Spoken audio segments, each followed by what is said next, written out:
Show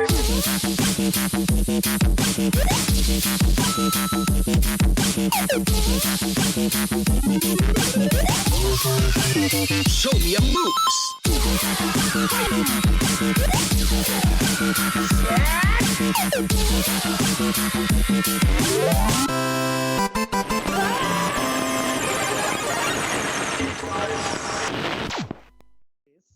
Right. Anyways, welcome to Geeklife, Krusty Crew. Good evening and welcome to another episode of Geeklife, your source for all the nerdy news you need to know. I am your host, the Dodd, the streamer this podcast needs, but not the one it deserves. If you're new to the show, we're about a 2.5-hour mashup of all the pop culture news you know and love. We talk about your favorite TV shows, movies, video games, and cartoon rabbits that dunk on LeBron. Joining me today, summoning the good vibes from the deserts of California, it's the space nymph herself, Bronwyn the Warrior Princess. How are you doing tonight, Bron? I'm doing well. I moved from the deserts down to the Bay. I'm in San Diego, sunny San Diego, reporting to you live. Yeah, so you don't need to summon the good vibes because they're all around right now, you know, in the Bay and stuff. And joining us for the first time, making her Geek Life debut, Semper Gang, sound off, the loveliest undead veteran you'll ever meet. It is Semperzombie. Thank you for joining us tonight, Semper. How have you been? I've been doing really, really good, honestly. Just playing a lot of video games, doing a lot of streaming, hanging out, and I'm happy to be here. Yeah, we're really happy to have you. We always like to start off the podcast with the question, how are you guys surviving the post-apocalypse? I've had some fucking crazy stories that I wanted to share before we get too far into it. But Bronwyn, how have you been? What have you been doing lately? I've been good. I actually today just shot a flash mob. I've been with this group of amazing dancers, and we've been doing a flash mob tour starting in LA. Took it to San Francisco. Now we're taking it to San Diego. And this week's flash mob was to Space Jam. That's pretty cool. So, well, yeah, there you go. Cool. Fitting for the show, too. Fitting for the show, yeah. So a bunch of guys in shorty shorts and crop top basketball uniforms showing up for San Diego Pride and surprising everyone with this amazing dance performance. Hell yeah. Oh, yeah. Semper, what about you? How's the stream been going? I know I was hanging out with you yesterday on Castaways. That was a lot of fun. Thank you. I'm glad you came. Castaway is always a good time. You're always welcome to come back. Yeah. Honestly, me and the Fattest Sax too. Shout out to Fattest Sax in chat there. Both of you. I'm glad you guys had a good time. I loved the interactions between you and the other content creators. So that was a lot of fun in itself. Good. But honestly, nothing much has been going on. Streaming has been really, really good. I've been streaming a lot of Scum lately, which is a survival game. Yeah, I saw that. I've been trying to figure out what that is. I am pretty addicted to it. I've had it for years, but I just got back into it with my boyfriends, and I got him into it and our friends into it, which is cool. So now we all just hang out in a big group. We're all equally addicted. It's a good time, and that's literally what we've been doing for the past 2 weeks. I played one of my first survival games on Free Game Friday with Sax and Savage, I believe, who's also in chat right now, hanging out with us. We're playing Grounded, the game where you get shrunken down. That was really interesting. That was the first time I'd ever played that. There's a lot of I don't play a lot of survival games, so the hunger and thirst management system was kind of I was I can't pause this game and just chill for a fucking second. No, all right. No. But you can't do that in those kind of games. But I've had a crazy fucking week, but really just a crazy fucking day yesterday. I was, of course, I said earlier I was hanging out on Castaways later on that night. But before that, I actually saw Alex Jones get cockblocked, and I wanted to share this story. So what happened was I was at Pokemon Go Fest here in Austin, Texas. I was going to Zilker Park. Zilker Park evidently was a fucking bust. There was nothing there. But we went to Republic Square. Everybody was there. And of course, if you live in Austin and you like to do things in public, you know that occasionally fucking Alex Jones comes out with his fucking InfoWars van and starts blaring a bunch of bullshit with fucking speaker, microphone, shit like that. Well, little did you know right beforehand, while we were raiding some people, I happened to stumble upon the Austin Cock. And what I mean by the Austin cock is there's this guy that's chilling around in Austin, and he's got a giant fucking rooster that he has with him, and it's a gorgeous rooster. He's like an animal trainer. He's like a hippie dude. Like, I mean, like he was obviously a weird guy, but he didn't seem like a threatening guy or anything like that. He just got a guy with a rooster, and he's an animal trainer. He like let my dog see the rooster and everything like that. It was really cool. But anyways, Alex Jones starts coming down the road, and fucking the Austin Rooster guy just decides this is his fucking hero moment, and he's gonna make the day. And he just stands in front of Alex Jones and starts having a fucking crazy rant. The fucking rooster's going crazy right next to him, and fucking stopping him from going past Republic Square with all these people there that are just trying to mind their own fucking business and chill and play Pokemon. And you know, it eventually got all broken up and shit, but like I was just proud of him for that one moment because he was just like, nah, fuck you, man, and just fucking had the fucking rooster going and shit. And yeah, after that happened, I was like, I've got to talk about this on Geeklife. So I watched Alex Jones get cockblocked. Did you throw a Pokeball at him? I did not. I was too busy throwing profanities and trying not to escalate further because I know that all he wants is attention. But you know, I'm also the kind of person that is very easily agitated and very vocal. So you know, there's that too. A little too vocal. It's a great combination. Yeah, sometimes a little too vocal. But that's great for a podcast. So, you know, that's good. All right. Before we get started, wow, we've got a lot of things already. We already got a new follower. Kiddigo, thank you so much for the follow. We've got so many people hanging out with us. Thank you, guys. We appreciate it. Before we get started, quick reminder, if you like what you see or hear on the show tonight, feel free to follow us here at Geek Life Live. There's a link to our social tree below. We're on YouTube, Discord, TikTok, Instagram, Spotify, all the places, you name it. Urchin, thank you as well for the follow. And if you've been here before, be sure to tell a friend. And for even more content, follow us on any of our personal socials. You can find me at Ruspain on Twitter and Twitch. Brahman, where can they find you? You can find me at SpaceSimp on Instagram and on Twitch. And Semper, where can they find you? I'm Semperzombie on everything except for Twitter, which I'm Zombie Semper. Sweet. So before we get even into our show and we talk about our headlines, we've got Semperzombie here tonight. So we've got to talk, and we've got an interview planned for you guys. So we nobody's met you here on Geeklife yet. So we wanted to introduce your content. We've got a little bit of a little intro for you here, but let's go ahead and roll that intro, Cabe.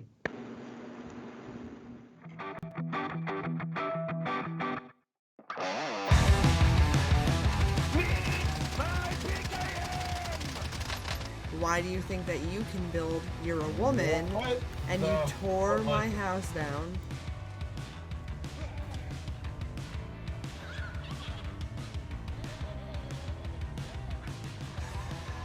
Oh, absolutely.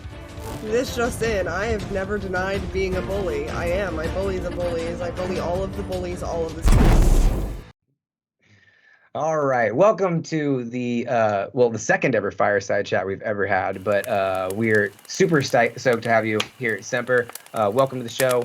We've got a couple of questions for you, help introduce you to the nerd herd and the crowd here. So I want to get started with just kind of the general backstory. You know, who is Semperzombie? How did you get into streaming? Go. Okay, whoa. What is the story of Semper? In the Reader's Digest version, obviously. You know, you can't give. Obviously, it's a long story, I'm sure, but honestly, I had a lot of people. I've been on a webcam chat basically my entire life from the time I was like my life that I can really remember. So like 9 and on. I've been hanging out on the internet. I've had numerous people throughout time just tell me that I have a really good personality and I would be good for streaming or doing something like YouTube videos. And I thought to myself, and I was like, well, I never really want to be a YouTuber. Like, I don't want to be one of those people who are like, comment, subscribe, and like bring that little bit. It's not for me. I felt like streaming was a lot more personal because you did get to react and interact with people as you're going. So I decided, fuck it, we'll try it. And I guess it worked out. 3 years later, I'm still doing it. It's my full-time job. Yeah. And I love it. Fuck yeah. Brahman? Tell us about your channel and community, particularly Outpost Gaming and GGS TV. Okay, so I am a variety streamer. I do everything. One day I'll play VR chat, the next day I'll be playing Resident Evil. I like playing a lot of survival games. I like playing a lot of deductive games, Town of Salem, stuff like that. I try to remain a variety streamer because I just like to bring all different kinds of content to people. I like making people laugh. I like keeping it fresh. But also, I have ADHD, and I feel like if I just did one thing over and over and over again, it would just completely kill it for me. I started Outpost Gaming in October of 2018. And it was like me and 5-6 friends, and we just wanted to be a community that was inclusive to everybody and didn't gate people's opinions, but like allowed people to basically talk freely like adults, like mature adults, and hang out. And it's grown from the 6-7 of us hanging out in Discord to now we have, I think, like 700-800 people that just chill. Yeah. And it's a nice community. It's a good community. I love my community, obviously. I'm not going to sit here and say like. No, I feel like I've been hanging around there for a little while, and I feel like I really went from like dipping my toes into it to like, you know, really experiencing some people last night when we were on Castaways and the Brig and stuff like that. And it does seem like a place where there is a lot of mutual support, not just for streaming, but just for the ideas that everyone has and what they want to talk about and what they want to do. What is the best piece of feedback you've ever received from a viewer, and what about a fellow streamer? Honestly, I've gotten quite a few people who have reached out and just been like, hey, Semper, I just want to thank you for being there every day and like being a person that I can talk to. And like, honestly, I never thought I would meet so many people from streaming who I would just have a friendship with and have like a relationship with and want to take care of and care about. I've kind of become like the matriarch of my side of Twitch. Like I'm the Twitch mommy to people. I'm like big sister to some people. I like taking care of people. So it makes me feel really good when I get those messages. Like that's the feedback that I love. Like that's the stuff that really just keeps me going. Yeah. What's the most interesting thing that's happened to you because of streaming? Honestly, I don't think it's like interesting to most people, but like I find it really interesting personally that like I have 2.9 thousand followers now. Like that blows my mind. I consistently think of me sitting at the front of the room and having 2.9 thousand people like in front of me. Yeah. And all of those people are there for me. That blows my mind. I don't understand why people do it. I don't understand why people come to my community or my content when there's so much amazing content out there. But they do, and I appreciate them, and I think that's really interesting. I don't know. I never thought I'd be that person.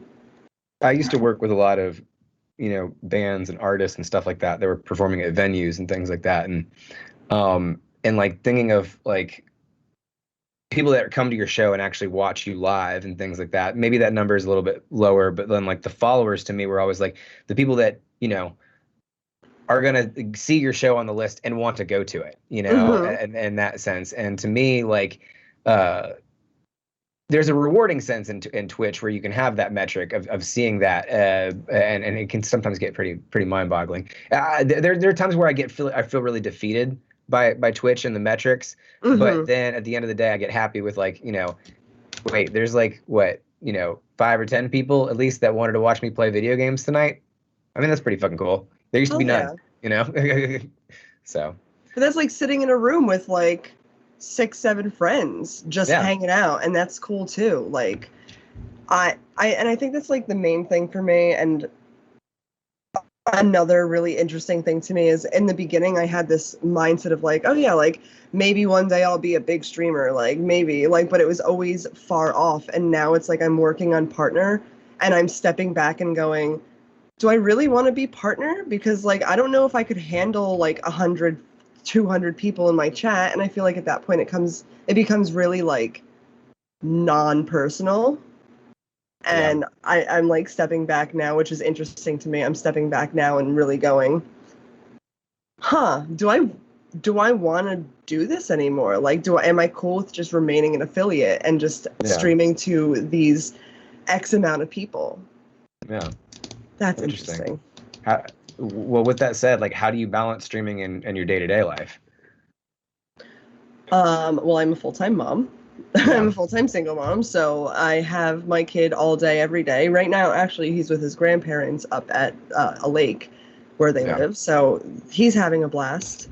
But I take care of Twitch late night because I am a full-time mom, and I'm with my son during the days, and I don't want him to like be in the background of my stream, especially because my stream's I would say 18 plus, but I would like to keep it at like 21 plus at some points because it gets a little like, right. I'm not doing ASMR and licking my microphone, but it's still like, I talk about some stuff. You want to talk about the stuff that you want to talk about. Exactly. Yeah. No, I feel you on that.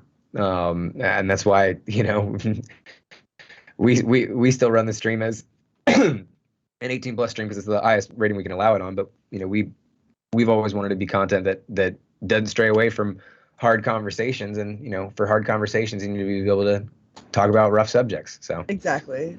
More on the like technical side of things, what are some of the like top 3 streaming tools you use?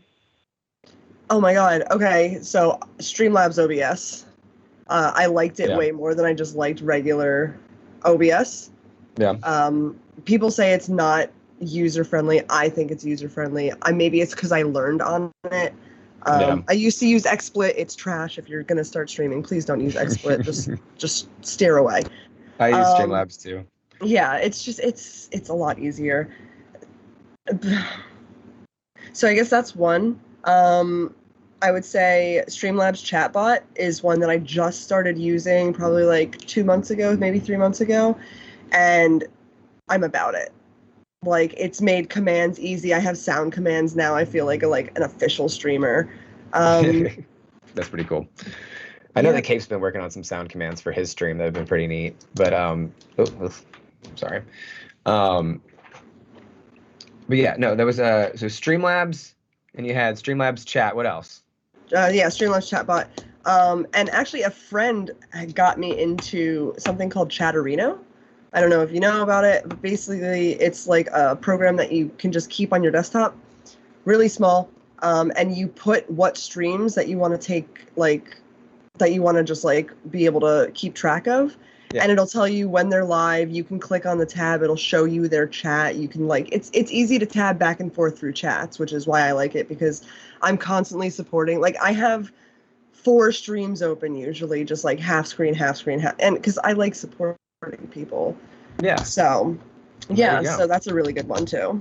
I wrote all those down. Good shit. Well, I mean, I already knew Streamlabs. I mean, I already use Streamlabs all the time, but you know, just, the chatbot's great, and Chatterino is really great. Nice.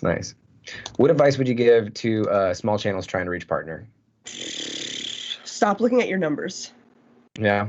Stop looking at your viewer count. Stop looking at, keep track of it. If you want to look every week or so to see where you're sitting and what you can improve upon, I would say it can be really discouraging. And that's why I say don't look at it, because at the end of the day, it shouldn't matter. It shouldn't matter. You're working towards partner. If you keep grinding and you create that community and you interact with people, you'll get there. Yeah. So like don't bite yourself and or shoot yourself in the foot, if you will, and consistently just look at your numbers, because it really just kind of drives your motivation down in most cases. I don't see too many people who look at their numbers and then go, oh wow, this is going to make me feel great. No, that's people's main worry. Just stay away from it, because I've even had issues with that. I was almost at 75 average viewers, and then there was an issue with Streamlabs OBS one night, and it had my stream up for 12 hours, and it drove my average into the ground. And that, to me, was just, like, heartbreaking. And that's when I had to take a step back and go, you know what, like, all right, it's going to be cool. And my boyfriend was there, and he was really supportive about it, too. And he was like, babe, it's not a big deal. Like, you're going to get back there. You'll get there. And that's when I really started to, like, process it differently and be like, you know what, okay, so the numbers aren't the numbers aren't it. If you're focusing on the numbers, you might be in for the wrong reason. That's good advice. Yeah, no, I think that's solid. If you could change one thing about Twitch, what would it be? The equality issue. Yeah. I don't think everyone's held to the same standards, and this is why I'm. A lot of people have an issue with the way I feel about this, but there's no reason why a streamer who's partnered can do yoga and have her dog like sniffing and humping her ass, or like feeding her cat vodka or throwing her cat. There's no reason why that streamer shouldn't be banned, where there's other streamers who are also partner who are showing off a catfish, and the catfish jumps out of their hand and lands on the keyboard, and they're permanently banned. That's a problem. When Twitch can't stay, they can't abide by their own rules. They don't follow their own rules. There's two paths, and unfortunately I feel like the female streamers on Twitch do have, in this category, an unfair advantage because they get away with more. Yeah. Like, I shouldn't be able to fart into my microphone and have it be acceptable. Oh, interesting. Yeah. That's a thing that happened on Twitch, by the way. Sorry. Someone farted in their microphone? Yeah, it was like an ASMR yoga stream, and like she backed her ass up into the microphone and like just started like ripping ass on her stream. What about the catfish thing? Did that happen too? Yep. Oh yeah. Yep. I just don't want to name names because that's not like TOS. Of course. So, but yeah, the specific examples should be enough to like pull you in the right direction, like the cat throwing, especially that one. Damn. So you've well, this leads into my next question pretty nicely. You've told us before that you're pretty controversial. What would you is that your most controversial opinion, or is there another more controversial opinion? Anything in chat that you just don't vibe with? Oh no, I'm the female streamer who thinks that like hot tub streams shouldn't be on Twitch because Twitch is like a breeding ground for children as well. Oh. And I don't know. I feel like there's different avenues that you can take. I think there's different platforms that are already set out there for that. I've been here since like before Twitch was Twitch. Like I started on Justin TV, and then like that was just me like chilling and watching people. And then I've been on Twitch itself since 2015. So like I've seen it really kind of like grow from something that it used to be. And I'm not going to say it's not great now, but there's a lot of things now about Twitch that aren't great. And they're setting really weird standards, and really weird metas are coming out of it. That's pretty controversial too. I mean, people don't like that I think that way, because everyone's like, oh, you should be supportive, and you should be like, yes, go get your money. And like, yeah, at the same time, go get your money, just take the correct avenues in doing it, and do it on the right platform. Yeah, Gonzo in chat said, thanks for watching my stream. So he's claiming responsibility. I'm sure that was the yoga fart for sure. That was that one. Brahman, you got the last one. What else is going on? Anything you want to plug? I just got sponsored with gg's.tv, which is like a really awesome social media site for content creators, gamers, YouTubers, Twitch, everything. We mentioned a little bit about that earlier, but we didn't get a chance to kind of like go in depth. What is GG's TV?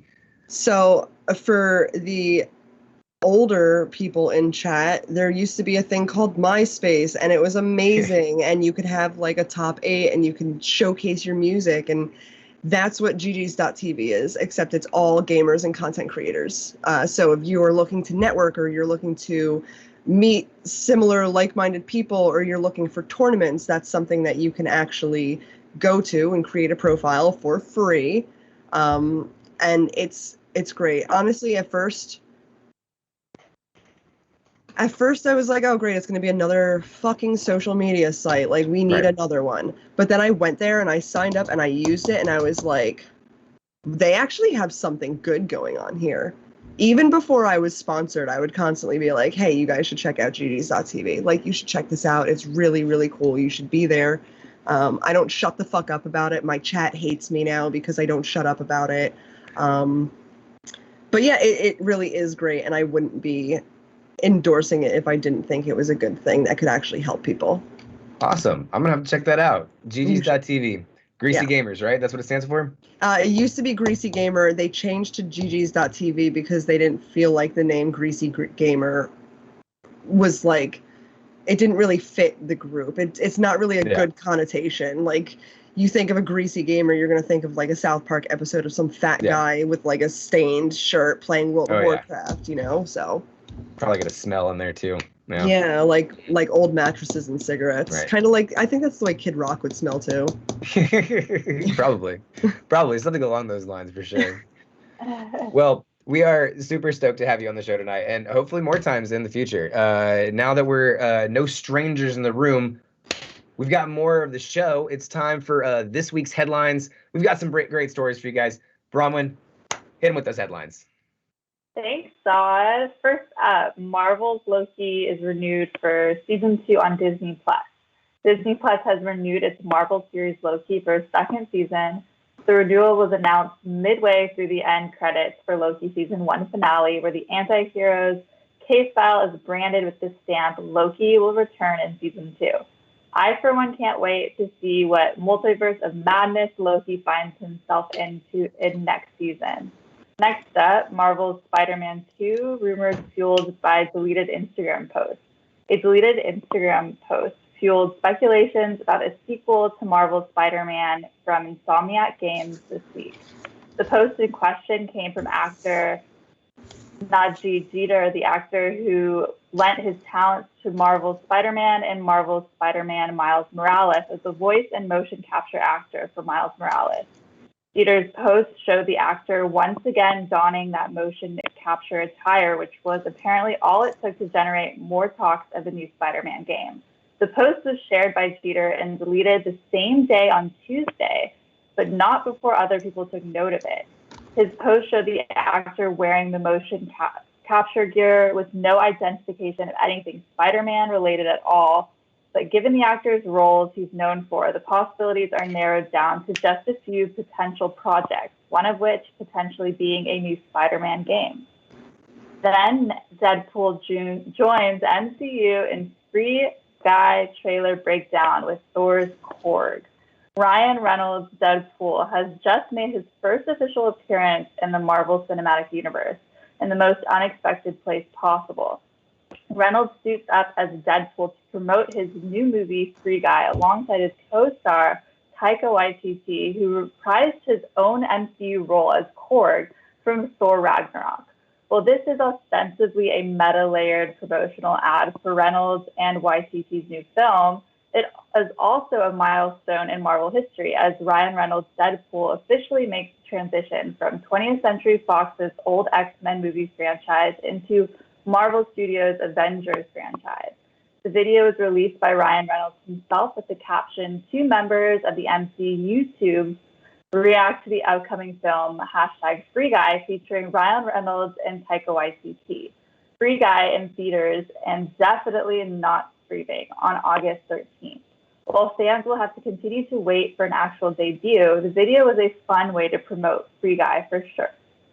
And next in our news, Pokemon Unite release date is announced for Twitch with Zorora bonus. We already knew Pokemon Unite, a spin-off with a game similar to League of Legends, was coming sometime in July on Nintendo Switch. Today, the game's official Twitter account confirmed that this game would arrive on Nintendo's hybrid console on July 21st. The announcement also revealed the electric-type Zorora would be part of the game's roster, and players who log into the game before August 31st would unlock it for free. I know this news is enough to get Dodd buzzing. Get it? Like electricity? Anyway, Valve Gaming handheld is called the Steam Deck, and it's shipping in December. Valve just announced the Steam Deck. Its long-rumored Twitch-like handheld gaming device. It will begin shipping in December, and reservations open July 16th at 1 p.m. Eastern Time. It starts at $399, and you can buy it in $259 and $659 models, or $649 models as well. The device has an AMD APU containing a quad-core Zen 2 CPU with 8 threads and 8 compute units worth of AMD RDNA 2 graphics, alongside 16 gigabytes of LPDDR5 RAM. If you know what any of that means, good for you. There are 3 different storage tiers: 64 gigabytes storage for $399, 256 gigabytes storage for $259, and 512 gigabytes of high-speed NVMe SSD storage for $649, according to Valve. You can also expand the available storage using the high-speed micro SD card slot. Honestly, there's so much more with this system. We'll definitely be talking about it in the future. So stay tuned, as I'm sure our resident PC Master Race folks like Cape and Shake will be first in line to buy this bad boy. Oh, Cape's already got one reserved. Like, he's already got one, already put money down on one. So we know what's happening. And finally, God of War Kratos actor to voice Black Panther in Marvel's Avengers. Christopher Judge, the actor of God of War's Kratos, will be lending his voice to King T'Challa, Black Panther, and Marvel's Avengers when the War for Wakanda expansion launches later this year. As reported by EW, Judge shared his reservations of taking on this role, especially following the death of Chadwick Boseman, the star who played Black Panther in the Marvel Cinematic Universe.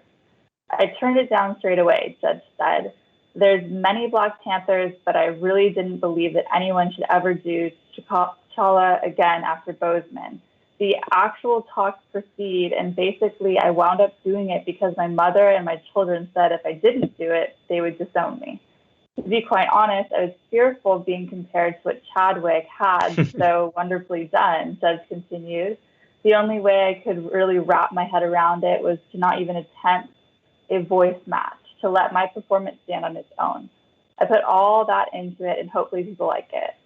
The War for Wakanda expansion for Marvel's Avengers will arrive on August 2021, and is part of the game's 2021 content roadmap that will also include Omega level threat missions, multiplayer mega, hives, post level 50 progression, and much, much more. That's our news for today. What do you all think? I'm stoked to see that Loki is back for more in season 2. And we knew it was happening. If you watched the end of the episode, you saw that they already got renewed. And they got a little teaser at the end there to let us know that they got season 2. But that final episode was a lot. Are you guys excited about Loki? Are you guys caught up on Loki at all? I haven't even watched season 1. Oof, you need to check it out. I'm the kind of person where I like to wait for like a lot of episodes to come out, because I will sit there, and if I like the first one, I will binge watch for hours. Now you have the opportunity to binge watch Loki. I mean, time traveling bisexual demigods. There's not much more to love about that. So yeah, I mean, I like Doctor Who, so let's fucking do it. Right. It's like if Jack Harkness was Loki. Oh my god. Yeah. Oh my god. Sheesh. Yeah. Yeah. Exactly. But any of you guys got a chance to play the last Spider-Man game? I know that I did, and I was super psyched about that. I'm psyched about all the headlines, honestly, really, this week. We got a new Switch. We've got Zero Aura and Pokemon Unite. We've got the voice of Kratos. Honestly, everything here. Did you guys get a chance to play Spider-Man? No. I'm not a Spider-Man person. Swing and a miss. My kid has. It's if really my good. 6-year-old was here, I'd ask him. It's really good, and especially I've been seeing a lot of my friends try it on the next gen consoles. Sad Gaming, I don't know if he's in chat, but I know that he's been playing a lot of that on YouTube. And just the first game, the original Spider-Man game, was incredible. Miles Morales was incredible. I can't can't wait to see what they come up with the next one. But we don't have it officially confirmed yet. So, that is a bummer. But did either of you get a chance to watch this Marvel backed Free Guy trailer? I did. And it was, so this is the first time we've ever seen Deadpool ever interact in any public forum with another MCU character. Now, it's Korg, so it's Taika Waititi's character that he voiced in Thor Ragnarok, and it's really cool because they do like a little reaction trailer to it. But it's kind of a subtle nod that, Deadpool's it's kind of really Deadpool's first introduction into the MCU is him chilling with Korg watching the Free Guys trailer, which is, it's already breaking the fourth wall because, Deadpool, Ryan Reynolds, it's Ryan Reynolds' movie and everything like that. So if you guys haven't got a chance to check it out, you guys need to check it out. It's pretty funny. Yeah. I saw like clips, or pictures from it. Yeah. It's absolutely hilarious. How stoked are you for League of Pokemon Unite? League of Pokemon. That's pretty much what it is. It's brand new MOBA. I'm pretty stoked for it. So one of my favorite things that I'm super excited about, one of my favorite Pokemon is Reboot, which is the newest little evolution from Scorbunny. Actually, this guy right here. And if anybody's watched my channel, you also know, and if anyone watched me last night, you know that I'm obsessed with pirates. And they offer all these different costumes for all these different Pokemon in there, and they're all unique. Like Snorlax has one where he's got a big floaty because he's a big old bear, and he's got the big because he looks ridiculous. They try to find the most ridiculous one. But is he a bear? Yeah, Snorlax. Snorlax is a bear. I didn't. Are you kidding me? You guys, think about this for a second. Just think about his shape for a second, and then he's a bear. He's got the ears. He's a sleepy bear. Today I learned. Today you learned, yeah. Wow, I am shooketh right now. Anyways, they all got these goofy little costumes, and they gave my boy Cinderace a fucking pirate costume. So my destiny has been made at who is my main character in this game. So I'm pretty fucking stoked for that. But a PC gaming device that I can fit in my hand. PC gaming device the size of a Switch. Anybody stoked for this new Valve project? Anybody interested in possibly getting one of these, Semper?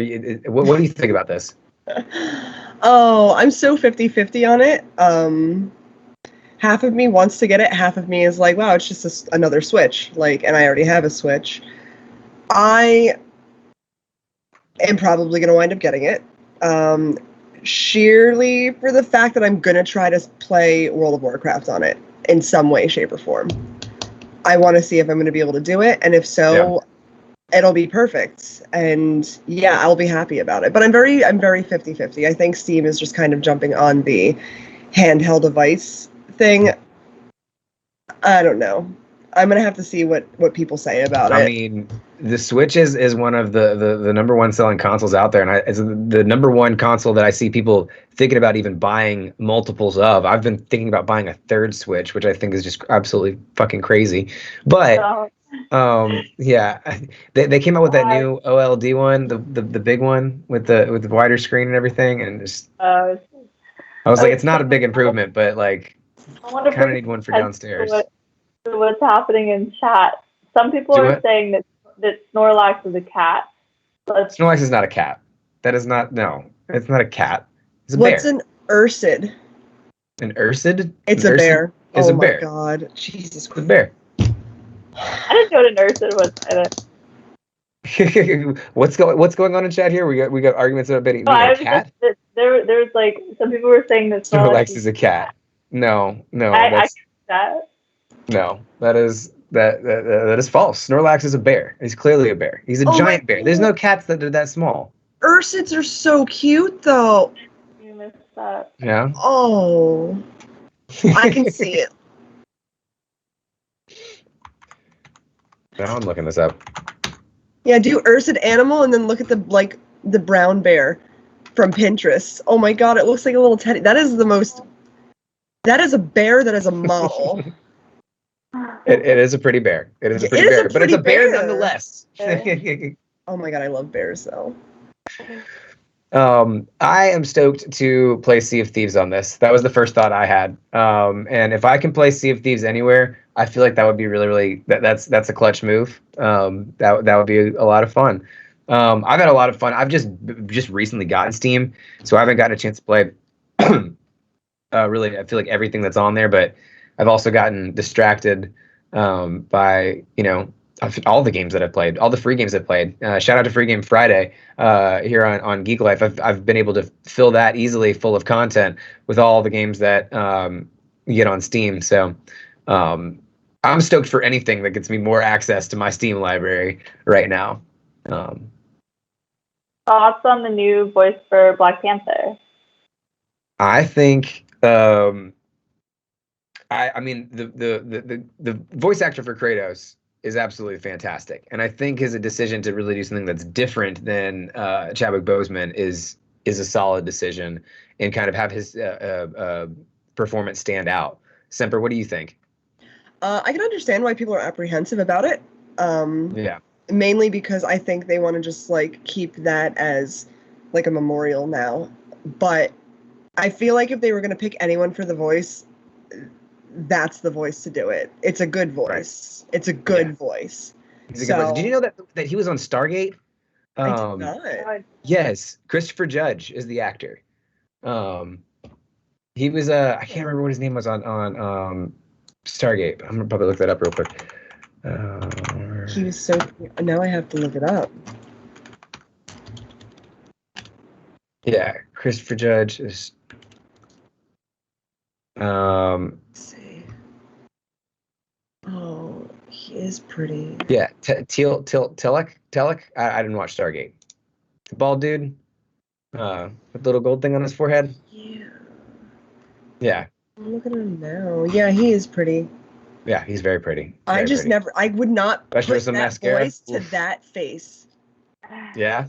Yeah. Well, there you go. There you have it.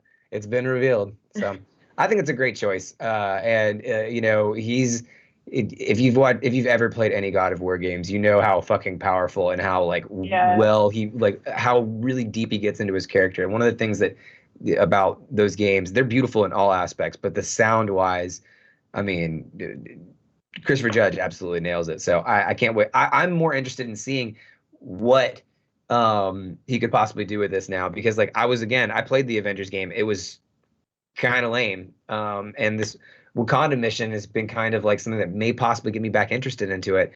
But I was kind of on the edge about it, but this is really, kind of getting me more interested. Maybe I'll stream it sometime soon. So who knows? But that will do it for our main headlines. That's not all the news we have this week, though.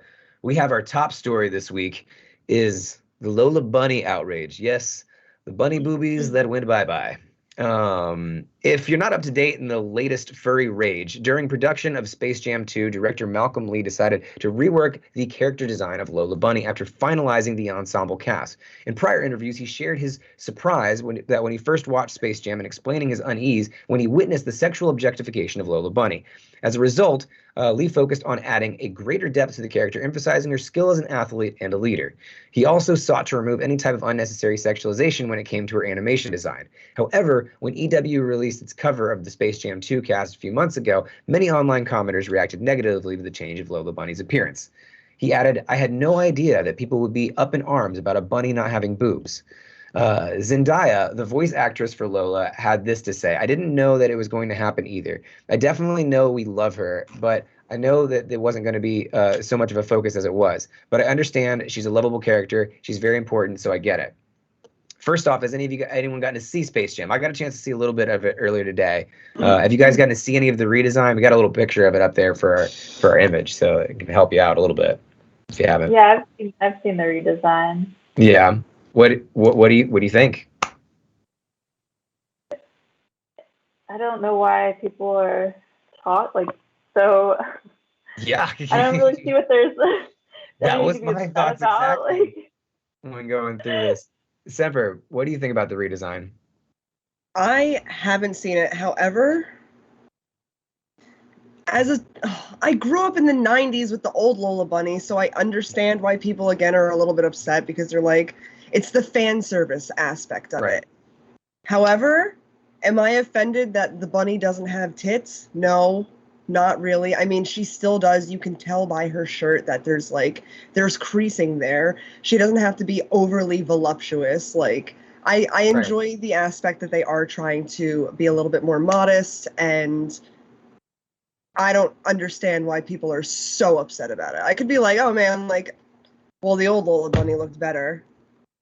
Like, but I wouldn't let it ruin my day. Yeah. See, Like, I'm it's not gonna. offended on that side.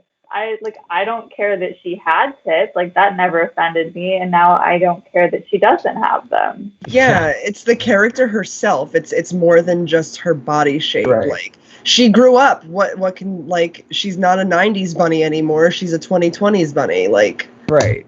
And like I watched Space Jam today. I have a lot of feelings on it. I don't think it was the greatest movie in the world by any means, and I think LeBron James was a lot better animated than in person. I can tell you that much. But it was still a fun movie. It was very like I loved it was full of fucking cameos. But like when I was looking at Lola Bunny as a character, I didn't feel like her character changed that much. The only things that I did feel about her character was like the weirdly sexual things that when you go back and watch that first Space Jam one, it was like, how did this fly by? You know, like kind of things. It was a And it was the different 90s. It was the different times. But like Lola Bunny clearly at that time was like when I think of some of the most like sexually objectified characters or like over sexualized cartoon characters, Lola Bunny's out there. When I was looking up images for the show and I typed in Lola Bunny, like I had to like filter out all the like all the DeviantArt images that show up there. Like, you know, whether or not you agree that she's over sexualized or not, like there's no doubt that she's spawned a lot of interest in that department, probably awoken some furries as well. Yeah, definitely. But do you think the controversy is like, is it just nostalgia based? Is it simply nostalgia, or is it misogyny? What do you think? Semper, we'll start with you.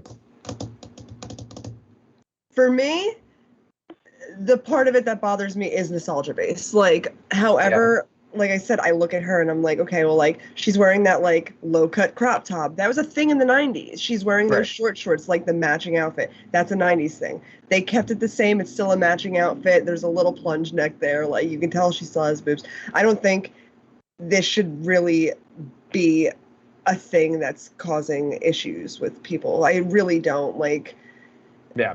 I'm glad, like I said, I'm glad they're, like, kind of toning it down a little bit.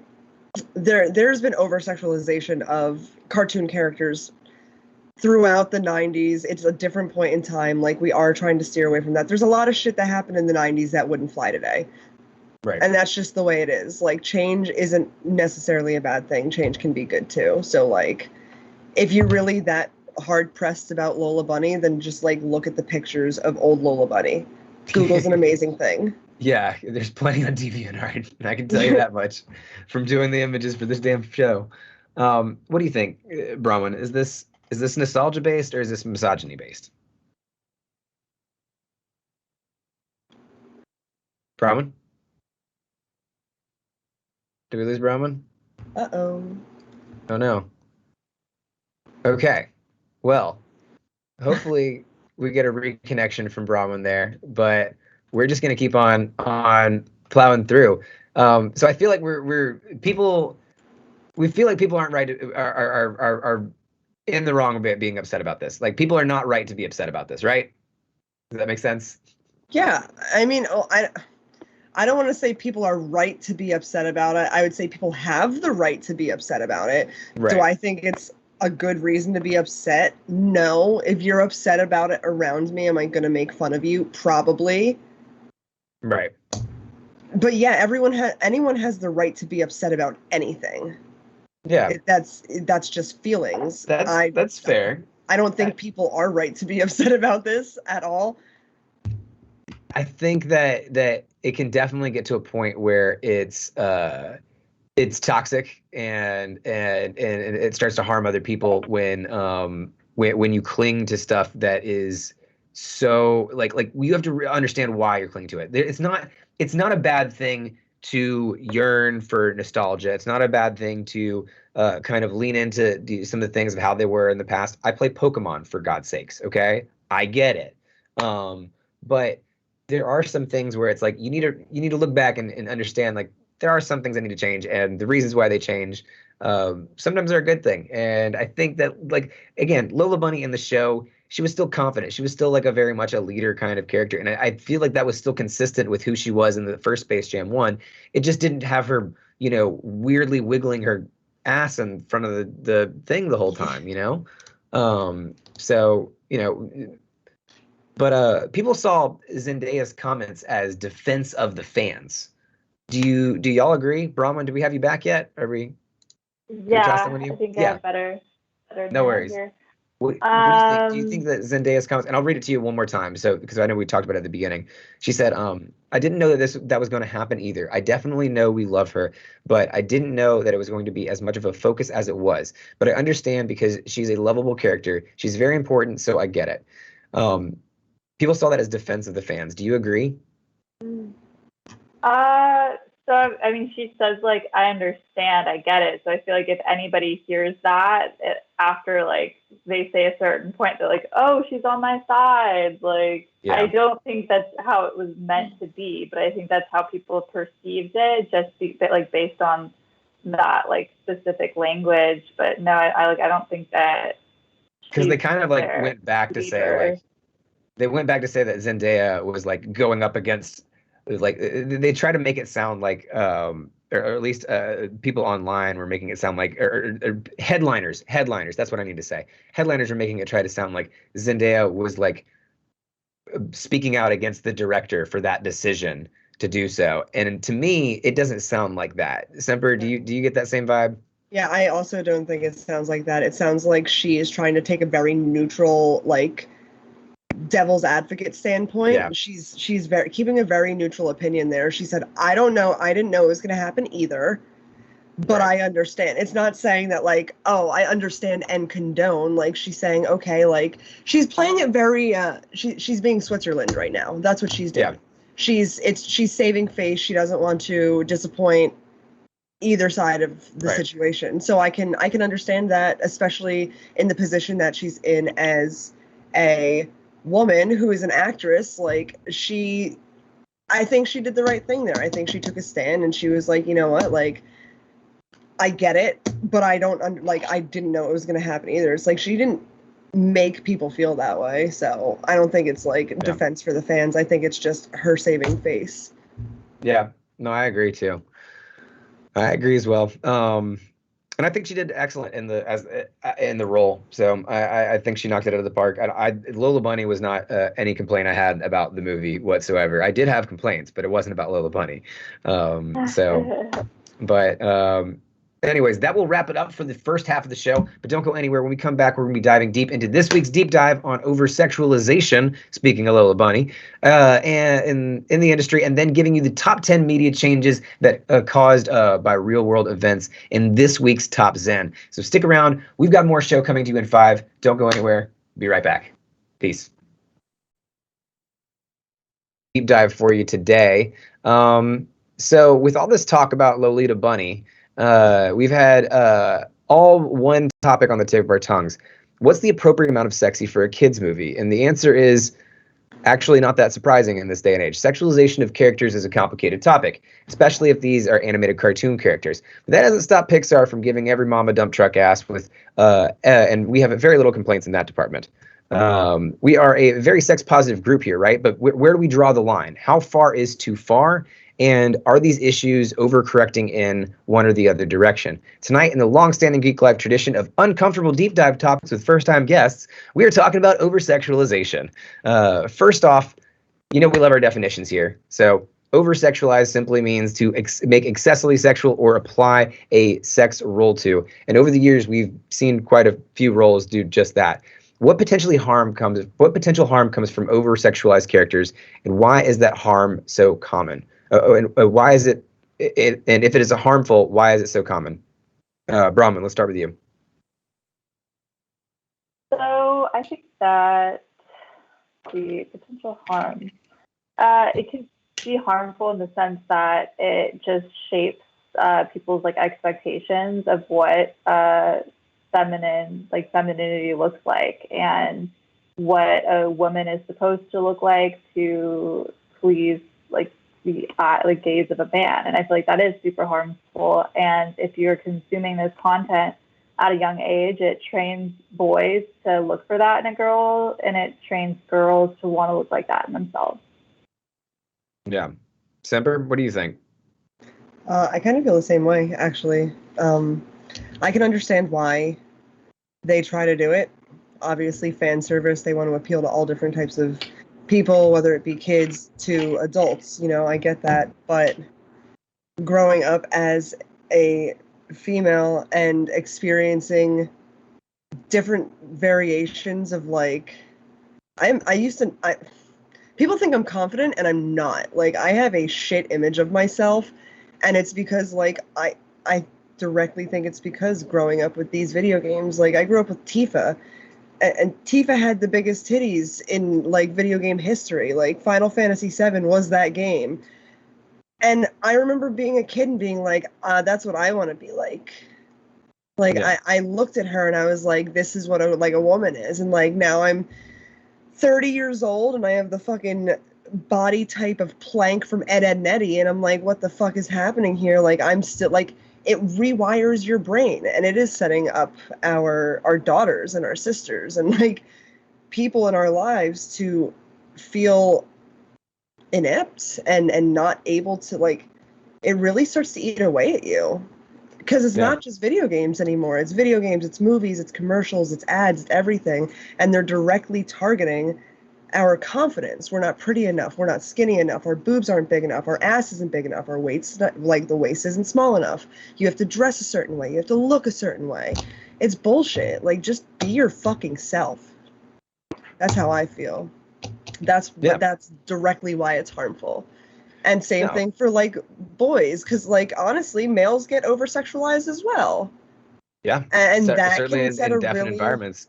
and that could set a really poor image too. It's like that toxic masculinity of like, oh, guys shouldn't cry. That's not manly. Yeah. Oh, this is what a man looks like. You have to have big muscles. You have to have a beard. Like, big me strong. Like, no. The way that it's sexualized for men is much more in a power complex kind of thing, and it absolutely, like, I 100% agree with you. It breeds toxic masculinity. And you can definitely tell also what men sexualized from a male gaze and men sexualized from a female gaze looked like. And I would point to stuff like that abhorrent image of Captain America where he's got like shoulders that are like this fucking wide and they're just freakish proportions, and you look at the picture all together and it just looks like this is not what a human being looks like. It's a giant chunk of meat kind of thing. And that's made from a male gaze of trying to look the most powerful, and that's not there. I could say as a bi man, I wouldn't find that attractive, and I don't know any female friend that I think would find that attractive in any way, shape, or form. And you can tell because they just, again, the image is constructed as a power a reflection of what they think is the most powerful, and so it definitely it pigeonholes what certain things should look like, whether it be power or whether it be body image, whether it be any of those things, if you had to pick out some of the most over sexualized characters in media, who would you think of? Semper. Tifa. Yeah, I mean, she's one of the original most overly sexualized character. I feel like that was the first like cartoon porn I ever saw growing up, was Tifa getting like, well, I'm not going to go into details, but it was like, it was a very vivid like video of Tifa, and it's just like, well, now it's the internet and they make porn of everything, but like, now I didn't know who you were talking about, and then I looked up one image. I was like, oh no, I've seen, yeah. That's definitely high up there for sure. Bronwyn, any character that you would think of that comes to mind when you think of over sexualized characters? Jessica Rabbit. Jessica Rabbit. Yeah. I think Jessica Rabbit does. That's her purpose. Right. And like, I think there's some out there that I think of like Leela from Futurama and stuff like that. Yeah, but the titties. but I think of, here's the thing though, with both Jessica Rabbit and characters like Leela, there is an argument that can be made that that is not geared towards children.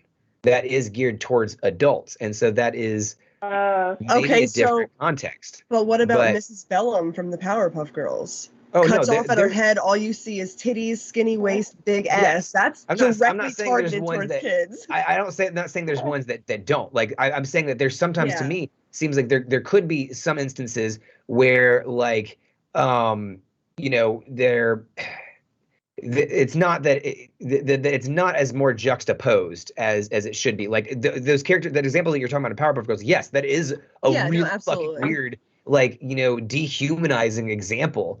And like there's a couple of things in Powderpuff Girls. We could look at the whole character of him in a new 2020 light and understanding of our trans brothers and sisters, and I think that character may have a different attitude as well. But there's, and like Mojo Jojo as well. I think there's plenty of problematic. Or also like a man building like the perfect girls like in his lab. Yeah, like, no, true. That's why the CW shut down that Powderpuff Girls series that they're doing. They had that series that they were planning where they were going to do like the kind of Riverdale version of Powderpuff Girls, and they had Turk from Scrubs that was going to be Professor Xavier. But like we talked about it here on Geeklife before, one of the previous episodes, and like the script was fucking weird because it was like he made them to like be. It was all kinds of the dark sides that they went on with it, plus the source material just made something that like shouldn't be on TV. That's for damn sure. Can you we talked a little bit about the Lola Bunny controversy earlier. And so I want to ask the question, is there even a possibility that you can overcorrect in the opposite direction? Like, is that even possible, right? Not necessarily saying everything under-sexualized, but in a sense where you get to a point where things are unrealistic. Is there a level where you can get that? Or is that just like, does that not exist? Bronwyn. I'm trying to think about that. That one's a really hard one. Maybe not so much in like a character's design, but maybe in like the way that they interact with each other and the world. If you like kind of create just maybe like unrealistic situations more, then because I couldn't see how. I don't know. Maybe you have a better idea, Semper. Like what do you think about this question? Is there a way to overcorrect in the opposite direction? And in any way, can you, is there get to a point where you maybe get unrealistic? Is that even a possibility? I mean, there's me. I guess it really depends on what it's really focused towards. Because if you have a cartoon or a game that's focused like majorly towards adults and it's fucking like, what is it, 18 plus? EA does 18 plus for games. Yeah. I feel like overcorrecting on situations like that would be like taking, for instance, Jessica Rabbit. And like, I feel like you can take her from what she was drawn to be. And like, if you put her in like a very non-sexy, like nun outfit, I feel like that would be like an overcorrectional overcorrection. Because it's no longer her as a character. Like that would completely change her backstory. Okay. Or it'd be like something happened to her where she needed to go to a nunnery and like fucking that's interesting. Sins. Because then you're saying in essence that there's some characters that do have an inherent sexuality. Yeah. And like and especially when you look at cartoons and stuff like that as in a broad context of, we have characters that are also not characters that are also like not just made for kids, characters that are made for all audiences, then you can understandably say that there are characters that are possibly inherently sexual, like Jessica Rabbit. And in that case, if you did try to, in essence, overcorrect that character, that you would be taking something from that character. Well, yeah, like isn't that like what they did to Lola Bunny? Because like, didn't you say? I mean, I don't really remember the original Space Jam, but like, wasn't she like a sexy personality? Right. Kind of but see, that was that was towards kids. I think that when that movie came out, it was PG-13, so it was directly targeted towards kids. I think that's fair. I think that's absolutely what I would have said as well. Like the difference between Lola Bunny and Jessica Rabbit is that Jessica Rabbit, Who Framed Roger Rabbit, was an adult movie. Like Yes, it was very it was much rated R. It was rated R, yeah. And the Space Jam was definitely 100% for kids. So like I can see a difference there. I can see something that being a distinction. And then in essence, I like what you're adding on here, December, and at least in my opinion, is the idea that in essence that means that Jessica Rabbit, that character is just inherently sexual as its character, and that's totally okay because it's targeted towards adult. Like, look, it's like talking about Archer. Like, if you think about the show Archer, like, I'm sorry, Sterling Archer was created to be a very attractive man. He's got the he's got the cheekbones, he's got that strong jaw, he's got the good hair, muscular body. He is a flirty, inherently flirty character. He's a himbo. Yeah, and that's okay. And like, there's characters in that, and since it's directly targeted towards adults, like same as like Drawn Together, you wouldn't show that to your kid, but there's characters on Drawn Together that are inherently sexual. And that's why I say I think it directly.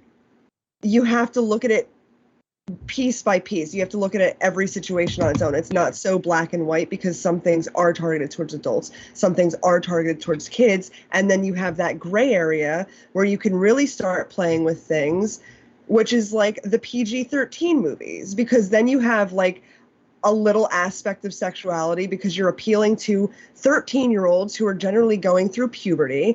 It's fan service again, but it's also there are parents that are going to take their younger kids out there. So you want to keep it kid enough that it's friendly and that younger kids won't catch on to it.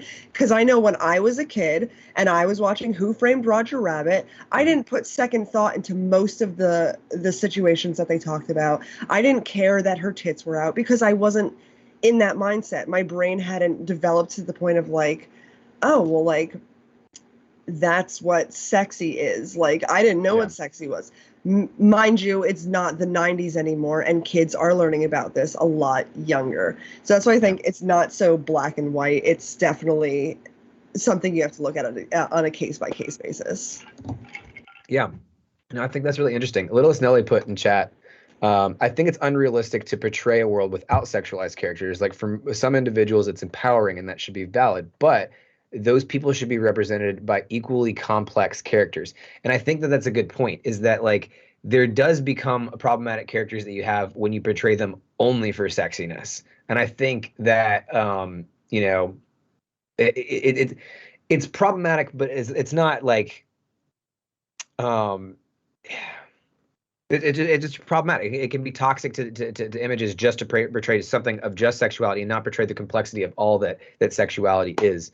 And I think that would be good. But I mean, you know, in some context, you know, when you're talking about all of art, when you're talking about all medias, when you're talking about movies, TVs, video games, and stuff like that, then you got to take in a broad category of stuff. And sometimes stuff is supposed to not make sense. Sometimes you have characters that are supposed to just be tropes.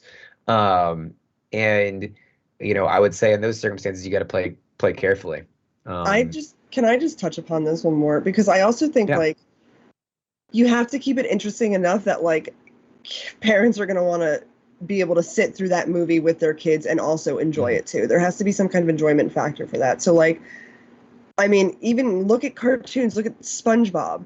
Watching SpongeBob as a kid and watching SpongeBob as an adult stoner, it's completely different. I catch on to the little nuances that they're making. I catch on to the little jokes. Like, there are sexual comments meant in SpongeBob, but they do it in a way that kids don't catch on to it.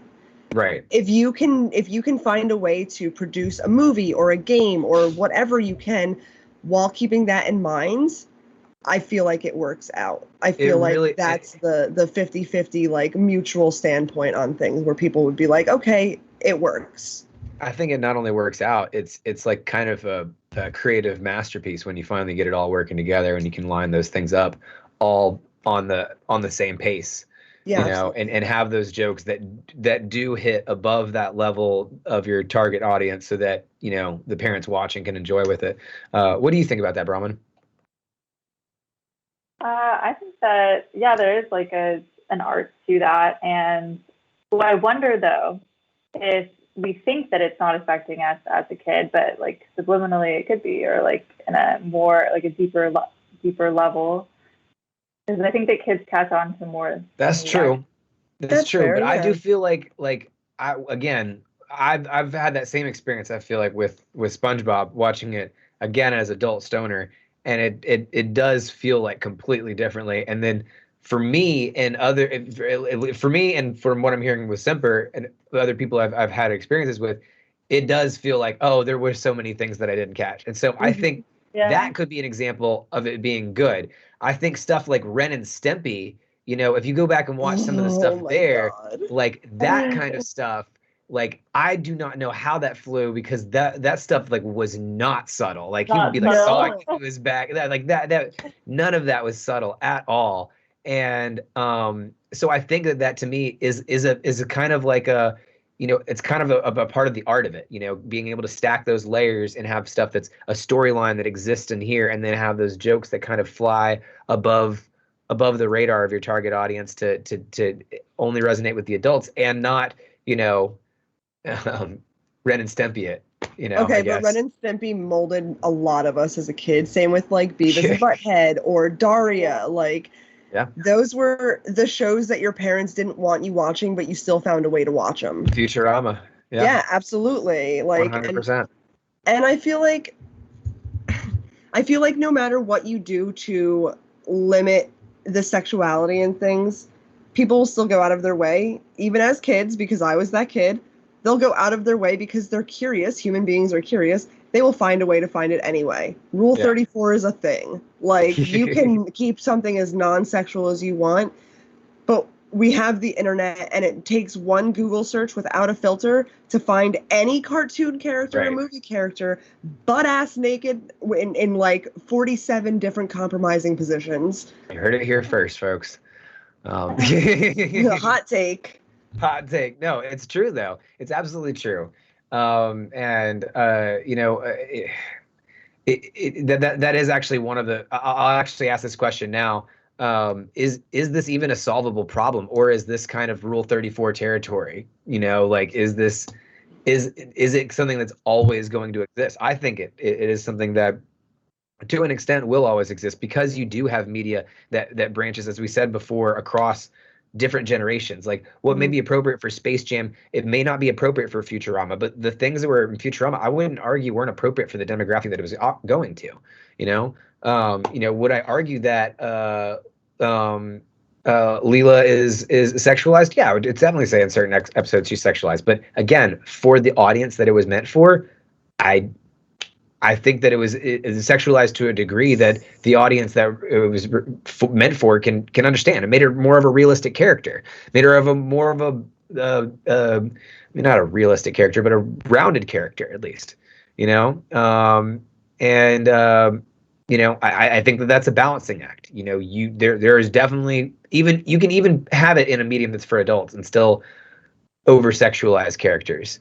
So the world has been sexual for thousands of years, even through media, even if it's not media, in writings and scriptures and paintings, in lifestyles, even the gods and goddesses that they worshipped. Yeah. Sexuality always finds a way to dip in there, and I think it's very natural, and I think that it's not something that we should really be too shocked about. Like, yeah, I think we should find a way to kind of limit who sees what and what audience sees what.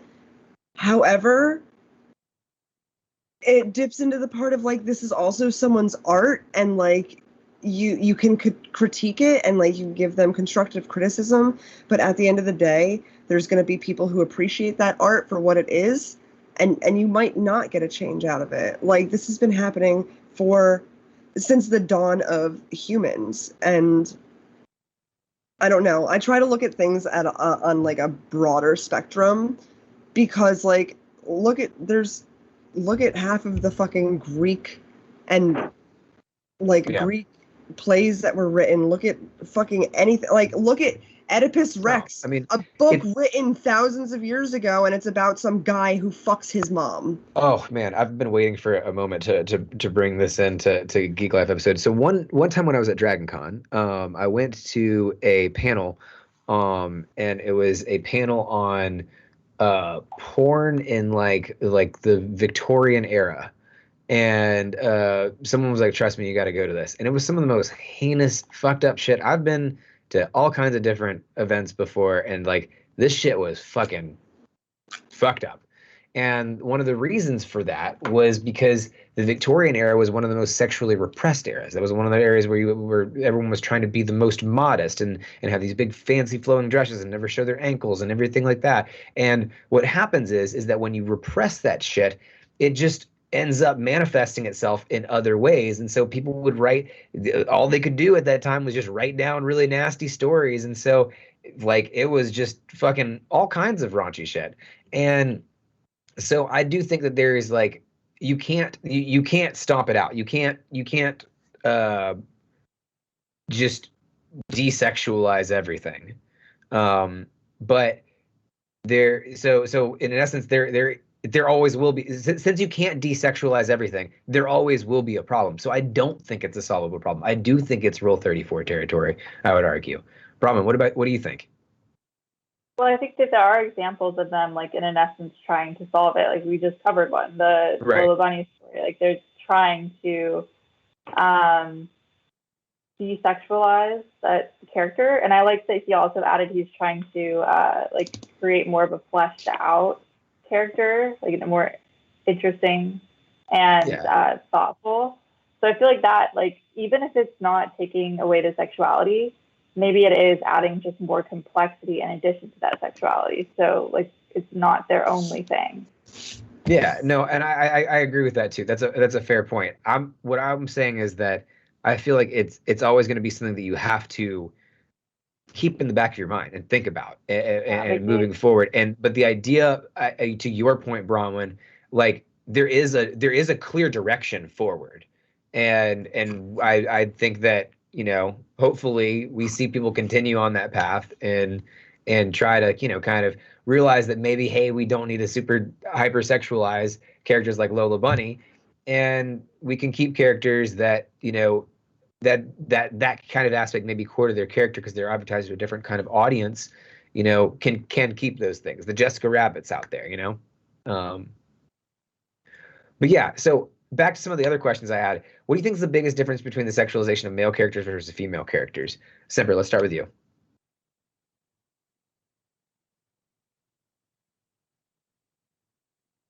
Semper? Oh, my bad. I feel like female characters are much more frequently over-sexualized. I feel like it's way more common that you see a female being over-sexualized over a male. Like, think of any fucking MMO, RPG, or MMO you've ever played, and picture, like, the base character model for both a male and a female. And, like, you think about it, and, like, yeah, it's like, her nipples are covered, great, and, like, her you can't see her full vagina, so that's a plus.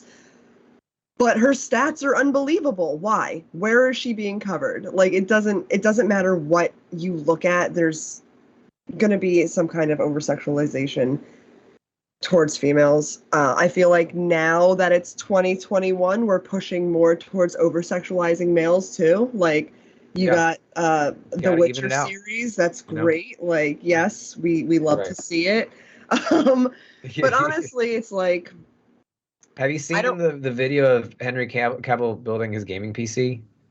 Yeah. It gets really hot in there, and yeah, it's a good video. It's good. Nice. You should check it out sometime. Anyways, you were saying. But I honestly, like, I feel like if we're gonna look at it on that level, other than it happening much more frequently for females, I would say it's happening on both fronts, and maybe step back and say, is it a problem as a whole, or is it a problem, like, only towards one sex? Because, like, I'm really big on equality, and I'm really big on feminism, and feminism is equality, so I'm not going to sit there and be like, oh, only females are over-sexualized. No, both parties are being over-sexualized here. and we can either decide it's right or we can decide it's wrong. It's either right that we over-sexualize female and male characters, or it's wrong that we're sexualizing female and male characters. It shouldn't be wrong that we're over-sexualizing female characters, but it's okay to sexualize or over-sexualize male characters. You don't want to just flip the script. You know, there should be some kind of common ground where they're both an equal thing.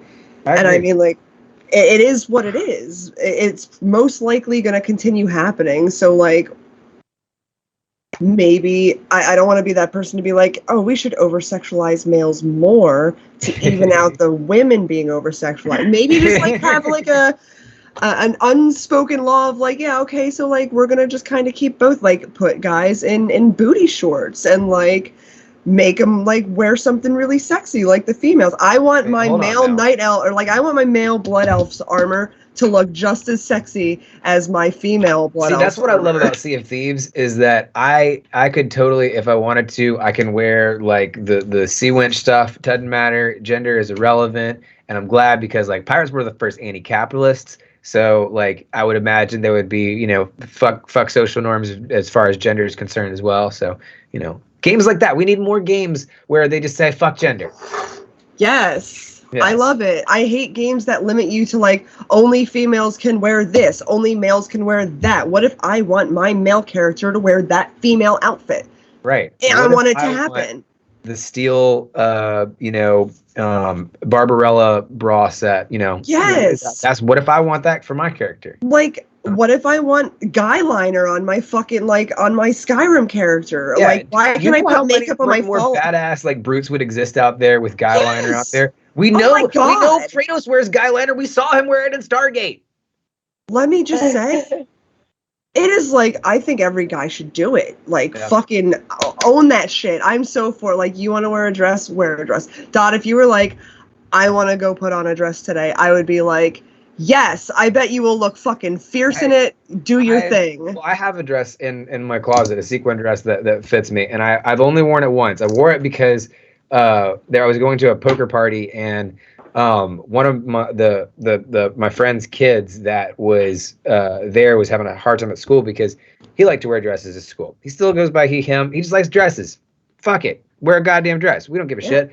Getting bullied at school for it, and someone told him that there's no guys out there that wear dresses, so they were trying to get everybody to come to the poker party. All the guys come there in dresses, so I got a fucking sequin dress for that occasion. I love that. I look fucking great in it. And he picked my dress. He's like, I want a sparkly dress like that. I was like, your son's got expensive taste, and that's great.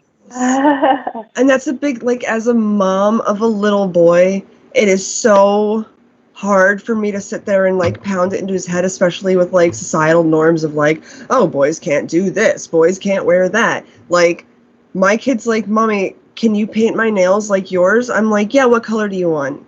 Yeah. He's like, Mommy, can you put eyebrows on me? I'm like, sure. Do you want angry eyebrows or surprised eyebrows or sad eyebrows? Like, it's fun to him. And, like, if he wants color in his hair, like, that's his hair.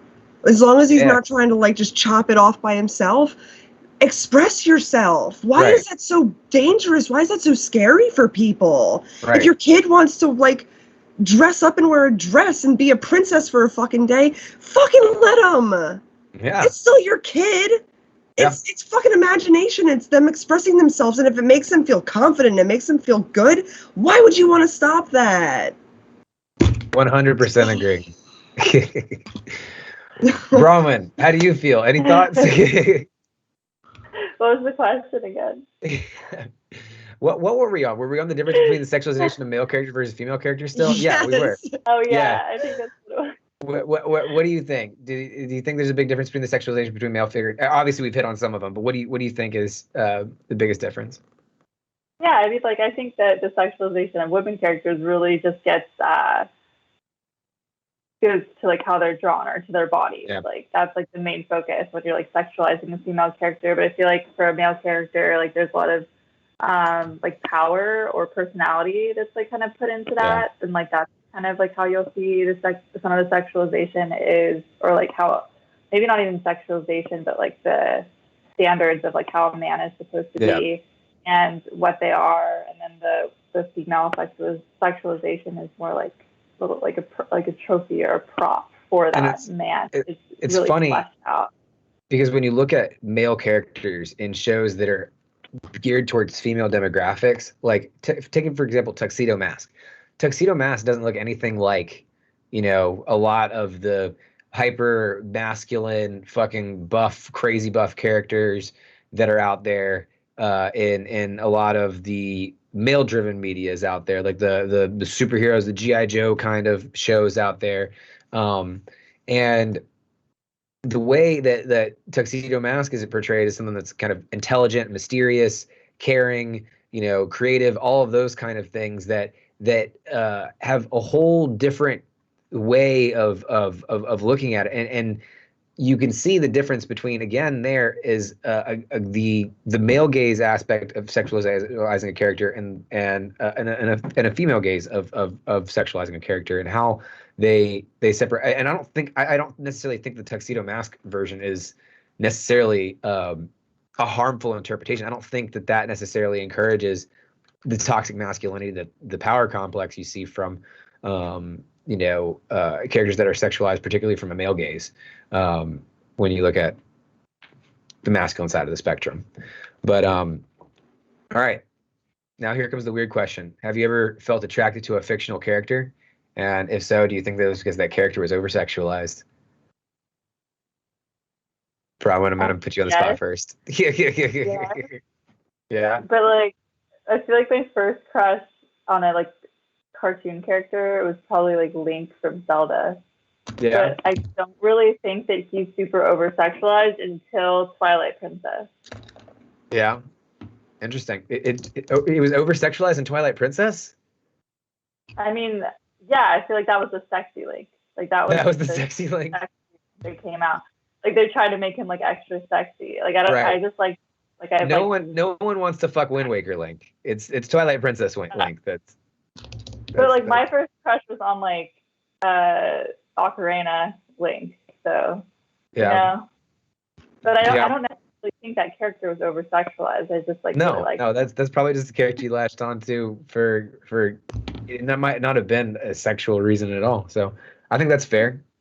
Semper, you got any characters that you crushed on when you were little, and do you think that was because that character was over sexualized? No. I don't think either of them were over sexualized. My first fucking like I think Mrs. Frizzle. Yeah. Or Miss Frizzle from from Magic School Bus was the first time growing up where I was like, holy shit, I think I like girls. Yeah. And she's not fucking over sexualized in any way. She's just like a really caring, like intelligent fucking woman who carries herself. She's smart as shit. She wasn't over sexualized at all. And then I guess for like males, it would probably be like Leon S. Kennedy from Resident Evil. Oh yeah. And Wesker. Yeah.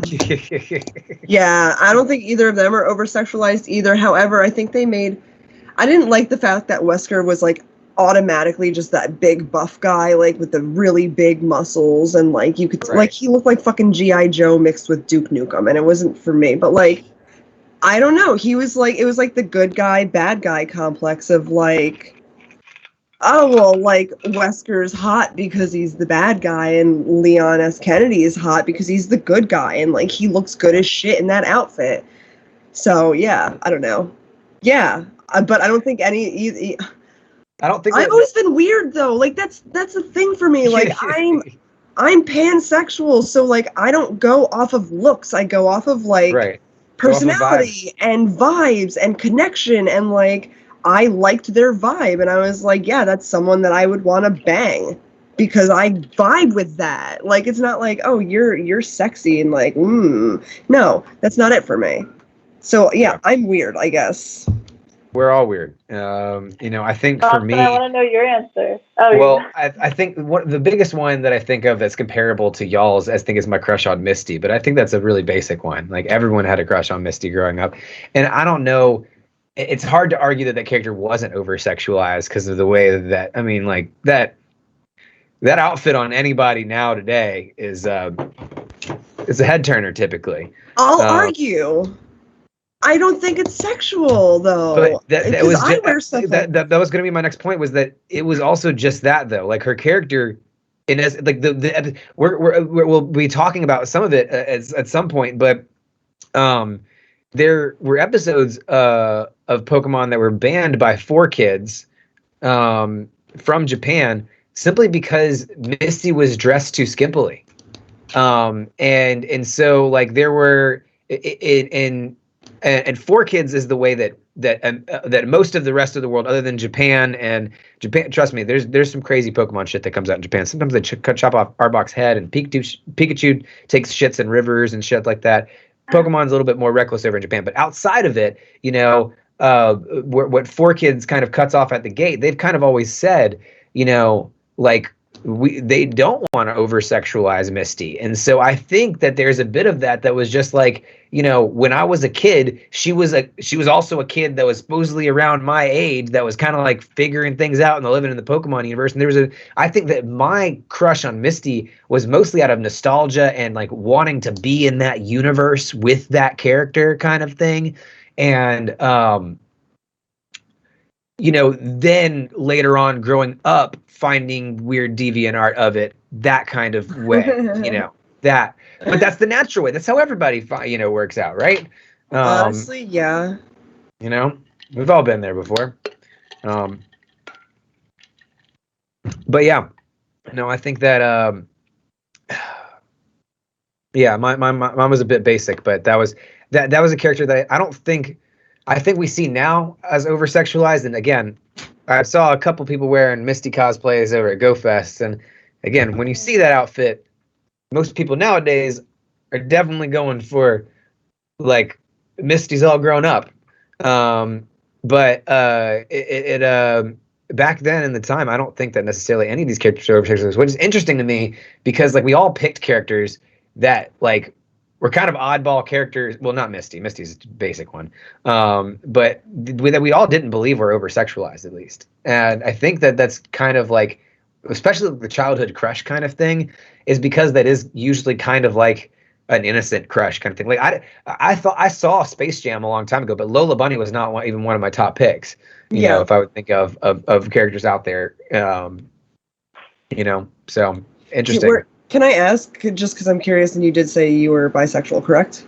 Yes. Were there any male characters that ever turned your head, like before you fully identified as, or? No, that's the thing, is that I've thought about that too, and like when I was watching other episodes of Yu-Gi-Oh! The other day, and I saw people where I think that, like, looking back on it, I had the first, like, the eternal queer struggle of, do I want to fuck them or do I want to be them, you know, kind of thing.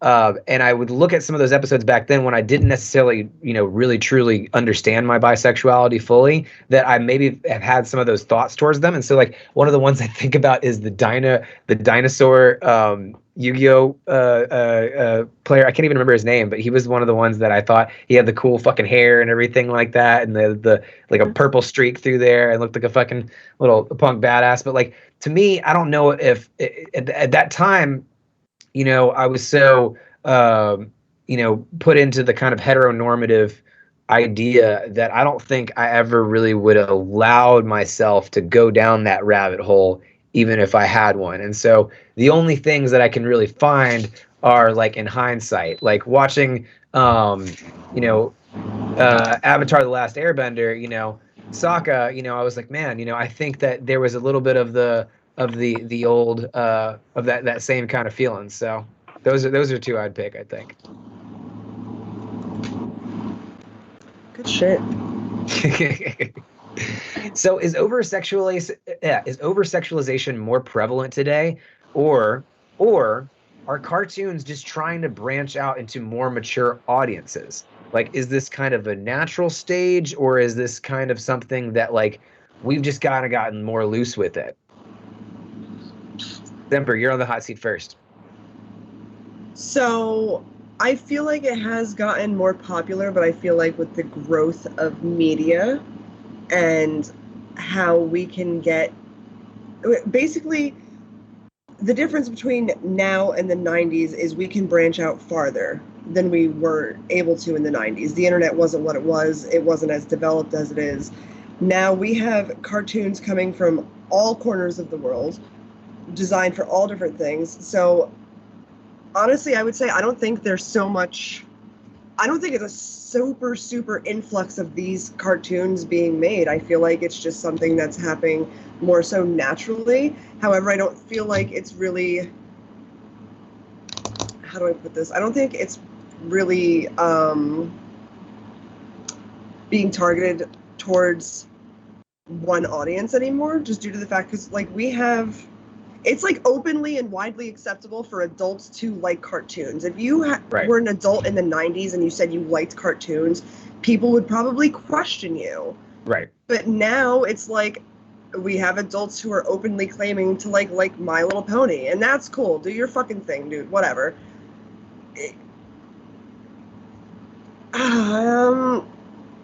Maybe I feel like cartoons are. I think cartoons might be evolving towards like bigger audiences. At the end of the day, because like look at Adventure Time, look at like fucking Steven Universe. All of these are kid shows that adults fucking love and they flock to them. So there has to be it's that give and take. I think if you're trying to hit like a creative objective, I think you really have to try to hit that like that same singularity we were talking about earlier, where you hit like. You can advertise to a younger audience. Shows like Adventure Time, shows like SpongeBob, where they can advertise to a younger audience and then still entertain that older generation as well, and people can revisit it. I mean, you just end up creating something that is not only enjoyable for multiple generations to watch at the same time, but also enjoyable to watch in multiple steps of your life, you know, and come back to and revisit. So, Brahma, what do you think though? Is over-sexualization just more prevalent all around, or are cartoons trying to branch to a more mature audience, and these are some of the growing pains we have to deal with? So I really agree with what Semper said, especially like touching on the fact that our media itself is growing and we have more content, because I think that we have the same amount of sexualization, but just more content, which means more sexualization. But like percentage wise, I would feel like it's still pretty similar to what it was. I mean, a lot of the examples we've been talking about have been from like the 90s, have been from earlier. And I don't think that things have really changed. I mean, if anything, maybe they're changing on the side of becoming less sexualized, because we're a little bit more, or we're going into more of an era of consciousness. Maybe we're not quite there, but we're kind of realizing some things. Yeah. Maybe going towards that. So hopefully we are. We're starting to realize more of a time and place and stuff like that. And I think that the more we are, kind of at least, the more we have directors that are like, I don't understand why people are so pissed off that Lola Bunny lost her titties. Like, I don't get that. Like, the more kind of attitudes we have like that, I think that we're going in the right direction for that medium. But I do think, Semper, you had a great point earlier about like how there are characters that I think taking their sexuality away from them would be taking something away from them. And so I think both should exist. I think both can exist. I think that, that's the beauty of art. There's a spectrum that can be available. But,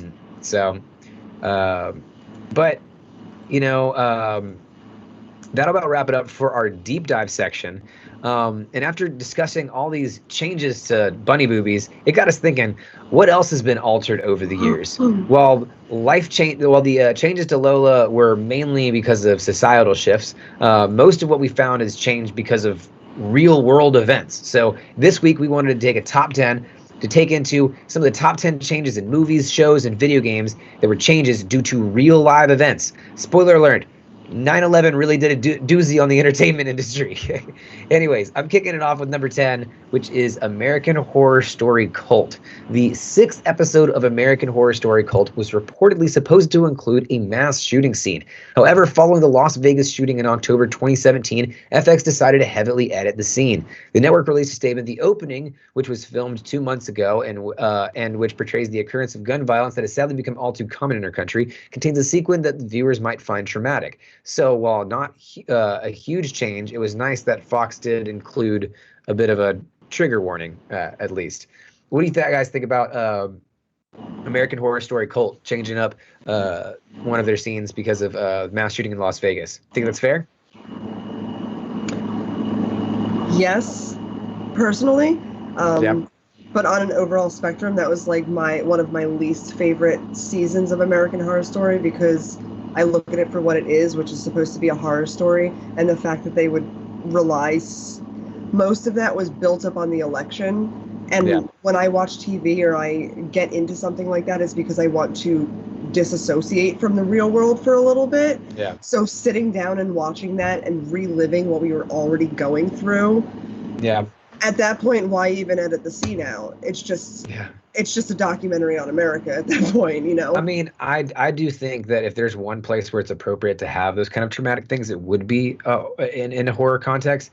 And I would be on the other side of the spectrum. When I want art to reflect life, and if art is going to reflect, you know, the kind of political circumstance, then I think that's great. But in this circumstance, I do think, you know, like, this isn't a Pokemon episode. This is American Horror Story. I think that this is one that actually might have been something that could have been, it would have been traumatic to some people, but it's also like the whole point of American Horror Story was to talk about cults and relate that to the political social situation that's going on today. And I think that mass shootings are relevant to that.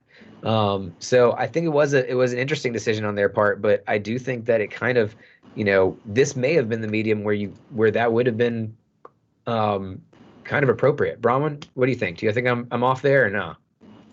No, I think that people kind of know what they're getting into when they watch American Horror Story, but I think it's more of like a timing thing that people want that like time to kind of grieve and breathe after situations. So maybe if they were editing it out like next season or something, that could be a little bit more why are you doing this? But I think it was just kind of like that. Yeah. Like closeness to an experience. And they don't know who their audience is if they like had anyone that was connected to that. So they understand why they did it. Yeah, I understand why they did it too. I think that it would have been a place where it might have been able to be okay, but you know, playing it safe, especially when you have an IP like American Horror Story, is probably a good thing in the long run, because you know you want to be able to maintain that, but you know, it's also American Horror Story, so I don't know. Well, number 9 on our countdown is also another really interesting one. Semper, what do we got at number 9? Mr. Robot. USA's network thriller series Mr. Robot was off to a promising start since it was renewed by the strength of the pilot alone. The series went on to win over audiences and earn a 98 on Rotten Tomatoes. However, that's the show's never-ending good fortune couldn't last. On the morning that the season 1 finale was set to air, news reporter Allison Parker and photojournalist Adam Ward were murdered on live television. Plot points of Mr. Robot's season finale bore too strong a similarity to these killings, and as a result, the episode got pulled from the airwaves. Damn. That, I mean, that makes a lot of sense. Mr. Robot was one of those series that I felt like was, you know, it was very edgy. It was supposed to be a thriller. It was supposed to be something that really, you know, was tense all the time, but, you know, maybe they didn't want to be that tense, I guess. And I remember seeing videos on the internet of that situation unfolding, like someone archived that, and like that was really terrible. So it was probably a good choice on their end to pull that episode, because that could be like directly triggering to like people's families at that point. Yeah.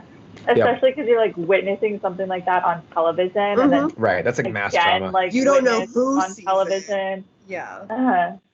Yeah. That that's definitely one that you would understand why you might want to stray away from that. Also, really bears a lot of resemblance to like the plot of the Joker movie, but that's just me. Anyways, Number 8 on the countdown is another really interesting one. Bron, what do we have coming in at number 8? Number 8, George Carlin, complaints and grievances. The late comedian George Carlin was never known for pulling his punches. During some of his legendary stand-up routines, he has said things like how he hopes Mickey Mouse dies, how he's tired of hearing about innocent victims, and how he felt there was too much security at airports. And let's not forget his famous 7 words you can never say on television routine. In a sense, nothing was too sacred to Carlin. That is until the World Trade Center attacks on September 11th, 2001. Before the attack, Carlin had scheduled a stand-up special with HBO, which was originally titled, I Kind of Like It When a Lot of People Die. After the attack, Carlin had a change of heart about the title and wisely changed it to Complaints. I think that was the right call. I think that was a safe call. Yeah. I mean, George Carlin was always someone that, again, as you said before, was known for pulling no punches, was known for, being someone that was supposed to be offensive, the 7 words you can't say on television. And, a lot of them look at him as a very, prominent example for freedom of speech and saying what you believe in. So I can understand probably post why. I don't know. It's hard to still think of, even in a pre 9/11 context, where I kind of like it when a lot of people die, as a good title for a stand-up special. But yeah, it's like it wasn't a good choice. And then I feel like that is there's a difference between not having freedom of speech and just being a asshole. Right. I don't know. I hate to be that asshole though. Yeah. I will disagree on the fact that it's comedy and it's supposed to. Comedy gets dark sometimes. It's true. It gets really, really dark, and it's always been that way. And I feel like there should just be one untouched thing where, social standards. We're not going to make jokes about sexual assault. We're not going to make jokes about kids fucking dying. Stay away. Have common sense. But at the same time, it's fucking comedy, and comedy gets dark, and if you can't handle dark comedy, stray away from it. Even the thing with what's her name, fucking Kathy Griffith, right? Right. Where when I remember Trump, that. Yeah, where she held up a fucking beheaded fucking head that looked like Trump. She did that. Maybe it was poorly timed. If she made that joke 10 years ago, people probably wouldn't have fucking blinked twice. The fact that she did it when, I think it was right before presidency or during presidency. It was right after you got elected, yeah. I remember that. Maybe not a good choice. However, it didn't garner the same attention when people did the same thing to Obama.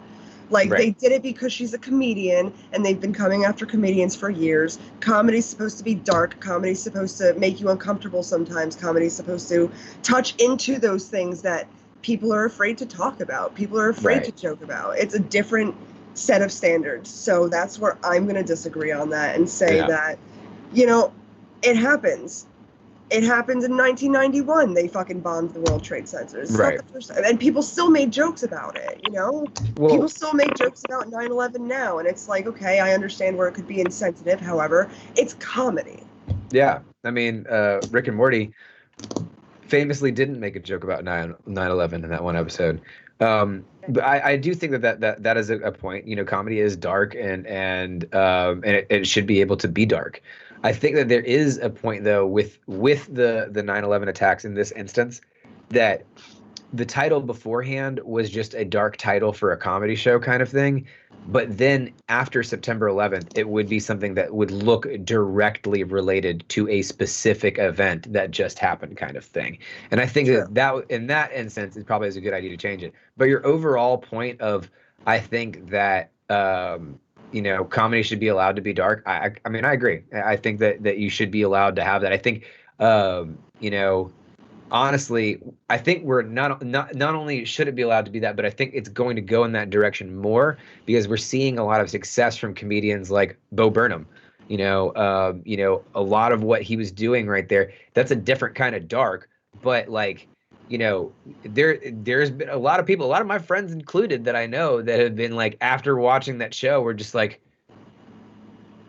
sitting in a corner contemplating life and having some really deep thoughts, because he talks about some deep shit there.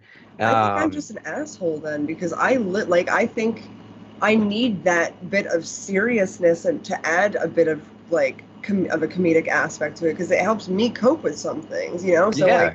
I don't know. Plenty of people use humor as a way of coping, and I think that's fair to do so. I love dark certainly done comedy. it. Like, if you want to fucking joke about it, fucking joke about it. Like, I get it. But I also agree where, that's a good thing that he did decide to rename it. However, it also sparks the question of, did he do it to save face, or did he do it because he actually thought, this is an inappropriate title? Yeah. And from what we have here, it sounds like he was the one that changed it. But again, we could never really know if that was because he was pressured to behind closed doors or he wanted to do it himself. Absolutely. I think that if it was me in that circumstance, and like if I was just going off of the idea that you were saying there of like I want a dark title for a comedy movie like George Carlin has done before, where I hope Mickey Mouse dies, like all of those kind of things. That's one thing. But if it was, again, as I was saying earlier, when you have an event like that, and it looks like you're directly commenting on that particular event, then I feel like there's an argument that you could say that that's changing the meaning of what you're saying there because of that event happening, and that may not been your fault. And if it was me, I would have felt like that would have changed the meaning enough to where I wouldn't have wanted to do it. But we could never really know. So. True, yeah. Number 7 on the list, though, is another one that, yet again, another change that was made because of what happened on 9/11. The video game Grand Theft Auto 3 was delayed almost a month after its planned September 2001 release to make last-minute changes. The game was originally set in what resembled New York City, and after 9/11, the colors of the game's police cars were changed to blue and white. From blue and white, an NYPD design, to a black and white LAPD design. The mission that referenced terrorists were completely removed, and a flight plan that went near skyscrapers was also altered. When released in October 2001, it went on to becoming one of the best-selling video games of the year. I thought this was a really interesting change, and I think that it was one that, like if you hadn't been told it, you may not have ever even noticed that those changes happened. I do think I vaguely that was well before I was playing games. I must be thinking of a different Grand Theft Auto, but the fact that they kind of put the brakes on this simply because this event happened, I think is pretty interesting. Semper, did you ever get a chance to play any Grand Theft Auto 3 particularly? I didn't, and I stupidly bought it for my kid. And the moment I realized that you could kick a cat and like stomp it into the ground, I was like, we're not fucking playing this. And that's not even close to the worst thing you could do in that game. Yeah, you know what? And I didn't know. I was that like, I've never played video games like that. I was always like playing Resident Evil. So like I stayed on like the horror / fantasy / like adventure type of games. And that was just like real life douchebag simulator. And I was good on it from the moment I saw it. Not a big fan. Bronwyn, you played some Grand Theft Auto before, right? I know you played at least some GTA 5. Did you ever get to play it back in GTA 3? No, I didn't. It was one of those games that my older brothers had, and they would just like never let me play it. Never let me like watch them play it. I didn't. But I did play the newer version. I think it's like interesting though, because like I feel like a lot of the stuff that we're gonna touch on has similar life experience that affects it. A lot of like the post 9/11 content, and it's like the whole world kind of like collectively decided we're not going to do this. Right. There was big pivots made there, and I think that looking back at some of them, like it makes sense why a lot of them happened all at once, because again, if you saw everyone kind of shifting at once, I feel like you kind of have to read the room, So number 6 in the countdown is another one from Semper. What we got for number 6 in the countdown? San Andreas. Warner Brothers had a decision to make about their summer blockbuster starring Dwayne "The Rock" Johnson after a violent earthquake struck the small Asian nation of Nepal. The earthquake, which killed over 9,000 people, hit about 1 month before the movie was finished, which was finished. was scheduled for release in theaters. Warner Brothers couldn't go back and do reshoots, so what they did was adjust how they promoted the film. At the end of commercials for the film, the studio added PSAs to provide viewers with information about how they could participate in relief efforts. So, yeah, this was an interesting one because this is about a movie about an earthquake right after like a big, huge earthquake happened, and I think this is just kind of like a time where you need to learn lessons. Like, don't make movies about natural disasters that could potentially happen, especially with like the whole climate change situation ramping up, and the fact that we can start, people can start cooking eggs in outside in the sun in Canada right now, because it's 117 degrees up there. Like, we need to maybe stop making movies about superstorms and giant earthquakes and floodings in Germany and stuff like that, when those things could probably happen the next day, because you're gonna have to figure out what to do with your fucking movie afterwards. Or like still make them and people see that and then they're like, oh shit, like this thing actually happened, that's a problem. Yeah, and then you have people that Also, just suffered from an earthquake that are like, do they really think that it was just like me trying to hold the building together like Dwayne the Rock Johnson in the middle of, oh my god. I don't know, I didn't see San But I Andreas, feel but like that's just I imagine I'm it sure he did that at one point where he like held the earth together. But is. yeah, I feel like adding like a little disclaimer at the end is sort of like putting a band-aid on a bullet wound. Yeah. It's not doing much. Yeah, at that point, I don't think it's like even anything like about it being too graphic or anything else like that. But it's just like a thing of like, I don't think people will have the taste for it. Like, will people want to go see that? Right after kind of that thing. Semper, you got feelings. Come on, tell me what's on your mind. I'm gonna be the disagreeer again. I love Disagree. movies like that. I've always loved movies like that. I've always been into big like fucking survival stories like that. Like, honestly, from Castaway to fucking I mean, what is it? Deep Impact with Elijah Wood, which came out in like 1996, 1997. He was like a fucking teenager. One of my favorite movies. It's a great movie. It's about a huge fucking meteor that comes and crashes into the earth. It gets blown up. Shit happens. It's a great tidal waves. Oh my god. Anyway, moral of this story is there's always going to be the type of person like me who like watching that shit. Yeah. Like Day After Tomorrow. I love that shit. I will still sit down and watch that and be like, oh my god, what if that happens? Yeah, and like I just think can't it stand actually, those movies all the time. I love that movie. It kind of steered me into like I'm going to school for meteorology.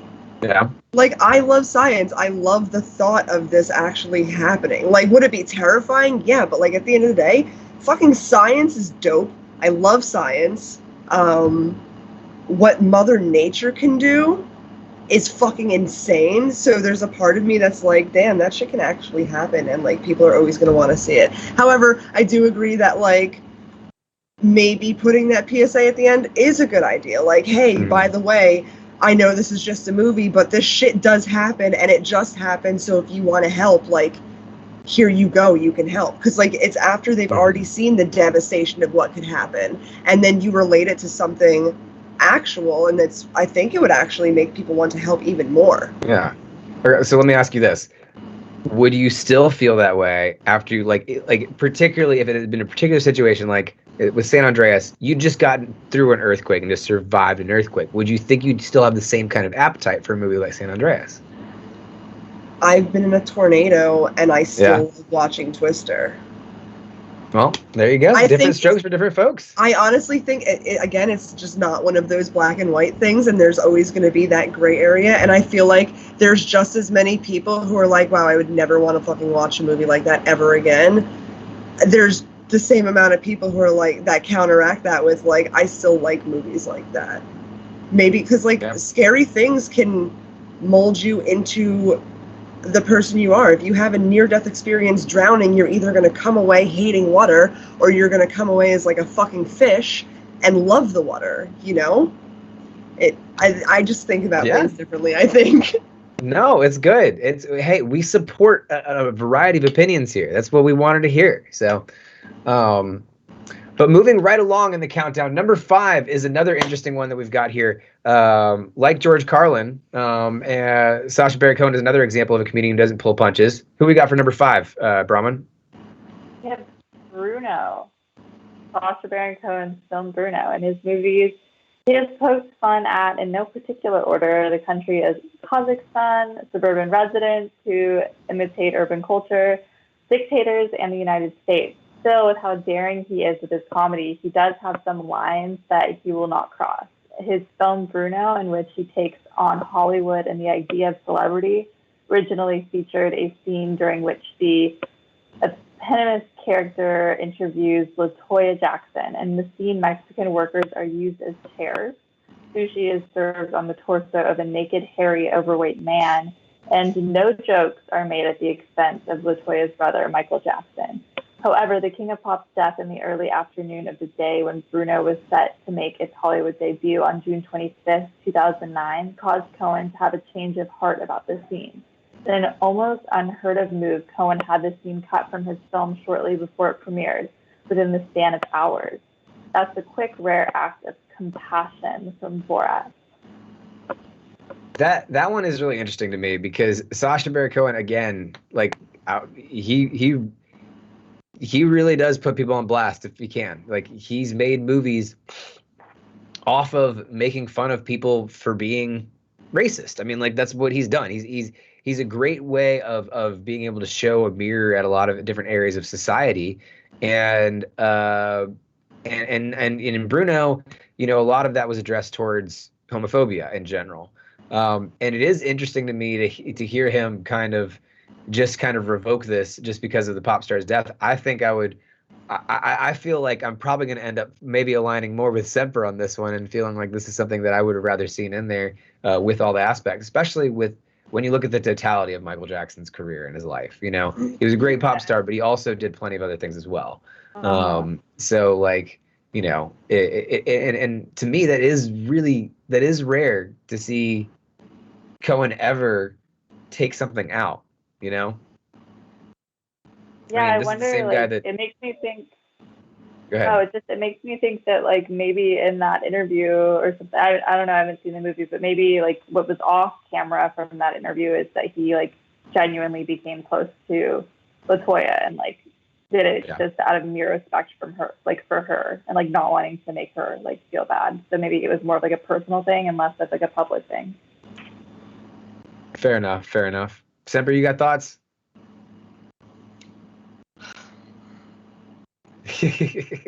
I would have left it in. However, I agree that he probably took it out of respect for her because obviously, like, he got the chance to work with her.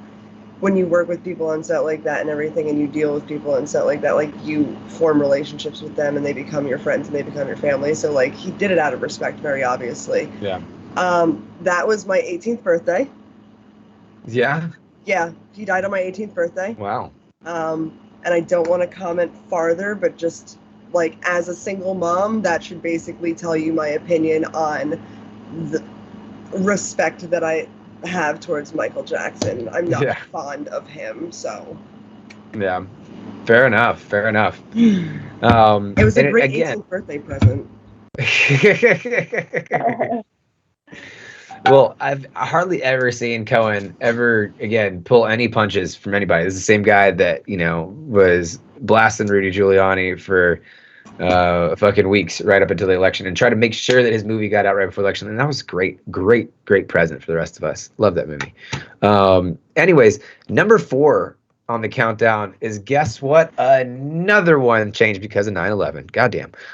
Disney's 2002 Lilo and Stitch, an entire sequence was reanimated after the attacks on September 11th. Now, a lot of people have actually seen videos of this online, and you can look it up, where basically what happened was there was an air chase between 2 alien spaceships as the company tries to save Lilo. But in the original animation, they were flying a 747 through a city, and that crashed into multiple buildings during the scene, and the scene had obviously unsettling reminders of 9/11, and so they changed it to their basically a spaceship being hijacked and crashing into, you know, kind of like the mountains and, you know, some brief cityscapes.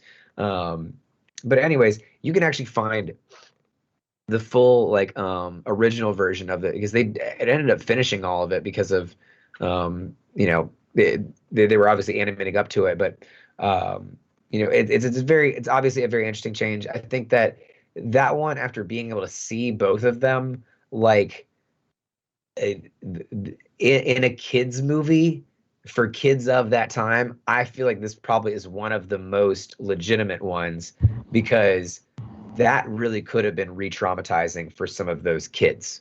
And watching the stuff, I think that could probably lead to that kind of thing. Semper, you agree this time, or are we on this or no? I do agree this time, mainly because it's funny you said it could be really like triggering to kids. I was in 5th grade. I live in New Jersey. You Right. could see the Twin Towers from my school. It was the like 7th day of school, and we watched planes hit the Twin Towers. Yeah. We could see it from my school, and we Shit. could see the smoke, and we could hear the sirens for hours, and we had to go into lockdown. So like the fact that they pulled that from the movie, I think is a really, really smart move to like anyone who lived in the tri-state area when that happened, because that was that shattered us. Like I get emotional thinking about it, because that actually like that shook us to the fucking core, and everyone was panicking and no one could get in touch. It's like when you watch like post-apocalyptic movies, or you watch movies where there are nukes or zombies and people pick up the phone and it's just like the phone lines are so jammed that you can't get through. Yeah. It went from being a movie to being real life, where you would pick up the phone and you couldn't get through to anybody. Yeah. It was just a steady ring of sirens and you couldn't contact, and it was scary.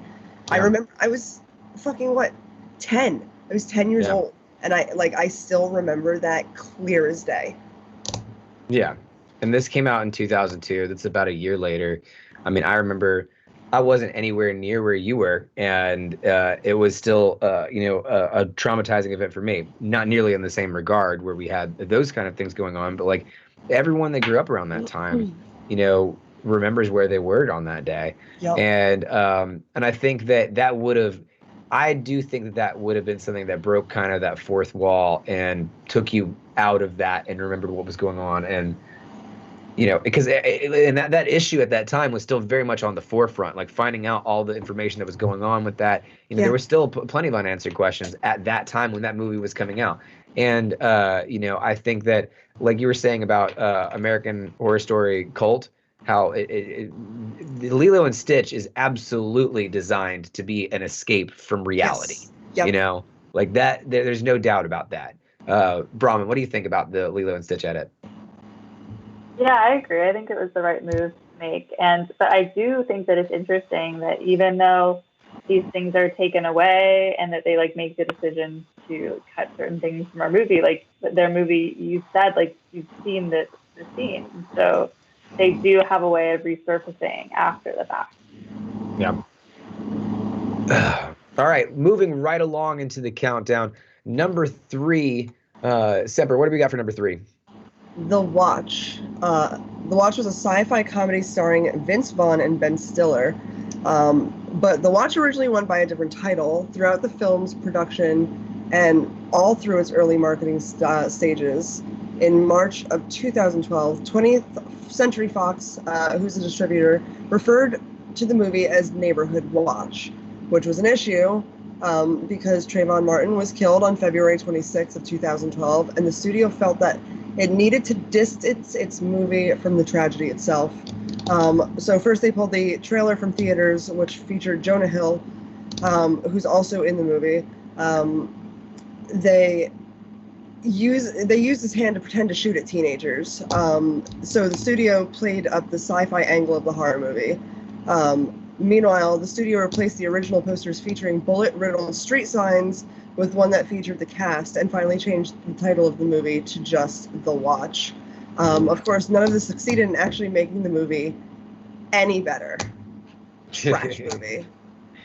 Yeah, I haven't heard any good movies about The Watch, or getting any good reviews about The Watch, but like obviously, like especially when in the wake of the Trayvon Martin shooting, I can understand this stuff being incredibly distasteful, and like you know, it would be it would be one thing if it was a serious movie or even a horror movie, right? But this is a comedy movie, and so I think that is a a comedy movie with a predominantly white cast, I believe. Yeah, we got like one person of color on there. Yeah, I think that is pretty. It's gonna come off a pretty poor taste. So I think absolutely. It's like that was a safe call. Someone decided to make a Columbine game for the NES after Columbine happened. Yeah. And like they were immediately shut down on that. They were like, absolutely not, we're not doing this. So it's the same situation. They were smart about it, and they were like, this is one of those things where it would just not be good for anybody. Like it would be traumatizing, especially for the family members, because it was such a senseless fucking death. I think they made a really, really good call there. I think they saved a lot of face there. It was still a shit movie. I feel like they wasted a lot of money to produce a really low-budget film. Yeah. However, it could have been much worse with the original name and the original marketing strategy on that one. Yeah. Brahman, you got thoughts on this one? Oh, I totally agree. I think this was the right call. Yeah, absolutely. Well, also, we would be remiss if we didn't get towards the top of the countdown and have yet another change because of 9/11. Number 2 on the countdown, Bronwyn, what do we got? We have Spider-Man. Changes weren't made to Spider-Man so much as how the film was marketed. One of the original trailers featured the web slinger. Sorry, the original trailer featured the web slinger foiling a bank robbery in which the robbers make a getaway by helicopter. As the copter flies through the city, Spider-Man snares the whirly bird in a giant web hanging between the Twin Towers. This high-octane teaser hit theaters around July 2001, but after the September 11th attacks on the World Trade Center, Sony pulled the trailer from theaters. Not only that, Sony also recalled movie posters that featured the Twin Towers reflected in the web slinger's eyes. So, yeah, this is like, I feel like this was the right call to make on this one because, or maybe not, I don't know. I'd be interested to hear your opinion because maybe by just like taking away those historic structures, they're like not breathing like life into them, or they're trying to just like forget they existed. So maybe it wasn't the right call. What do you think, Semper?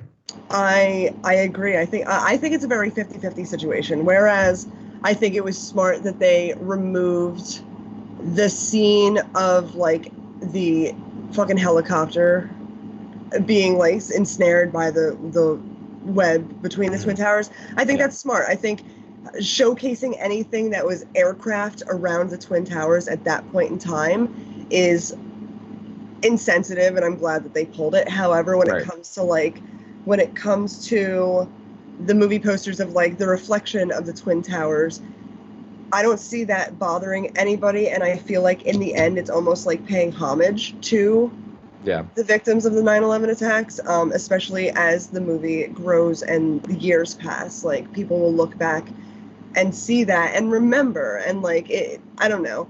Spider-Man is a hero, and it's about saving the world, and maybe that's something that we need to like.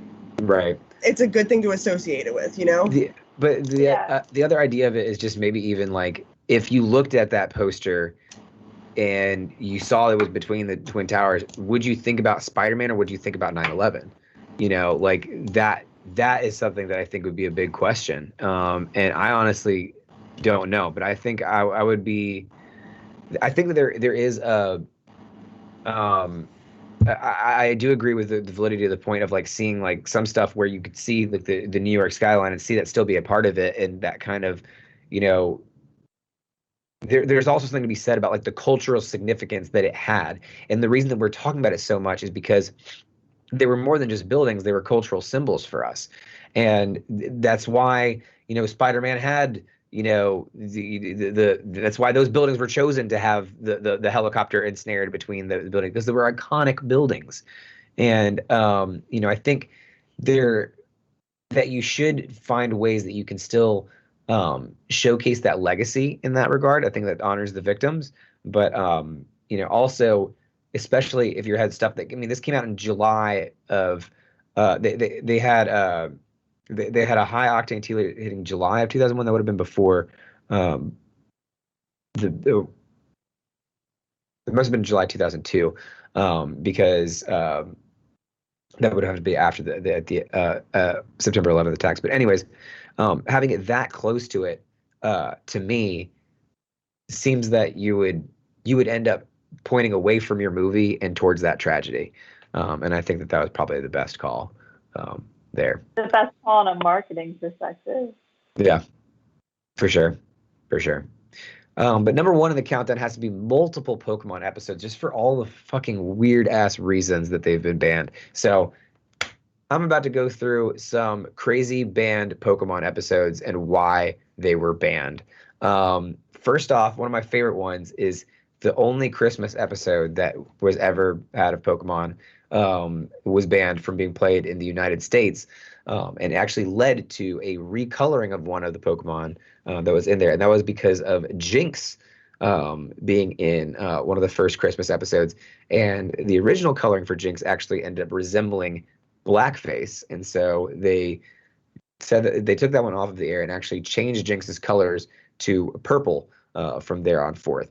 There was another episode of Pokemon that was banned, the Safari Zone episode of Pokemon, which is a really crazy one because this has a whole bunch of continuity errors. You see a lot of the results of this episode. Anyways, Ash goes to the Safari Zone and catches like 50 Tauros, okay? And you see these 50 Tauros appear in later episodes. But the episode was banned because it featured the ranch owner using a firearm repeatedly in different circumstances and actually pointing a gun at Ash at one point in time, saying, "Do you want a bullet in you, son?" or something like that, like threatening him with it. Anyways, the guy was supposed to represent like this kind of like American rancher kind of thing, and evidently 4Kids didn't like that appearing in their episodes in the United States, so they banned that episode. But the craziest thing is that you still see Ash's Tauros in later episodes, and it creates a big continuity error. But the number one banned episode, I think, in my opinion, well, there's still a bunch more. There was one episode that I talked about earlier, I referenced earlier, where they gave James boobs, and one of the episodes where he had inflatable boobs and he was like fondling them in one of the episodes. They banned that episode. There was an episode where Porygon was featured, and that caused massive amounts of seizures in Japan. That episode is banned. And then yeah, that's a bunch of the rapid fire ones that I have out there. A lot of really, really fun, interesting ones. But what do you guys feel? I know that Brahman, I know you're a Pokemon fan. I see the Pikachu in the background with you, Semper. What do you think about these banned Pokemon episodes? I mean, I think the one with who that was supposed to like represent the American rancher. I feel like if anyone knew an American rancher, I worked on a ranch, right, in Georgia. So like, to me, it's pretty realistic. I mean, that's probably the most realistic episode of Pokemon I've ever fucking seen to that point. As far as like James having titties, I'm all for it. I think it's funny that like Japan they want to ban that, but when it comes to like being the world's #1 manufacturer of step and incest porn, no one bats an eye. I don't know, it's weird to me. Well, it wasn't banned in Japan. It's banned here. That's stupid. We over-sexualize everything. Why not? See, this goes right back to the equality in over-sexualization, and like, why can't James have boobs? I think he would look really. I don't even remember that episode, probably because it was banned here. You didn't never see it because it was banned. It was never translated. I would love to see James with titties, and I'm gonna Google it actually. Pokemon boobs. We actually featured a clip of it in one of our things on Geeklife. I'll have to send that to you another time. But it's a really funny one. Another one that I think is really interesting is. Yeah, right. I love that so much. There's a Pokemon VGC player that has James like wiggling his boobs as like their icon on there because they just think it's like the most like gender revolutionary thing out there. But like, no, give James tits, let him fondle him, do whatever he wants. You know, gender is a social construct. One of the ones that I thought was super interesting is there's an episode that you see actually in the introduction of Pokemon, right? There's this big episode where you see like Tentacruel and he's like crashing through a building with his tentacle. He's like a huge one. And that episode was banned actually a couple of times. It was banned in the US after 9/11 because of a bunch of the destruction of buildings and stuff like that. But it was also banned in Japan after the tsunami, particularly because the plot line of that story is that the Tentacruel are attacking the city because the people had been polluting the ocean and not taking care of the ocean, so the ocean was taking revenge on the people, and so they banned that episode after. They banned it after Hurricane Katrina, and they banned it after the tsunamis in Japan. Which is, again, a really interesting one because you can see a scene from that in the original intro of Pokemon where Tentacruel is swiping through that building. But that episode has been banned, I mean, multiple times in multiple different countries because of its plot line and because of destroying buildings in it. Which is pretty interesting when you think about it. I can appreciate Pokemon sitting there and making an episode about that because, like, humans are assholes and we're destroying the world. So, like, why not highlight that? And why not highlight it to children?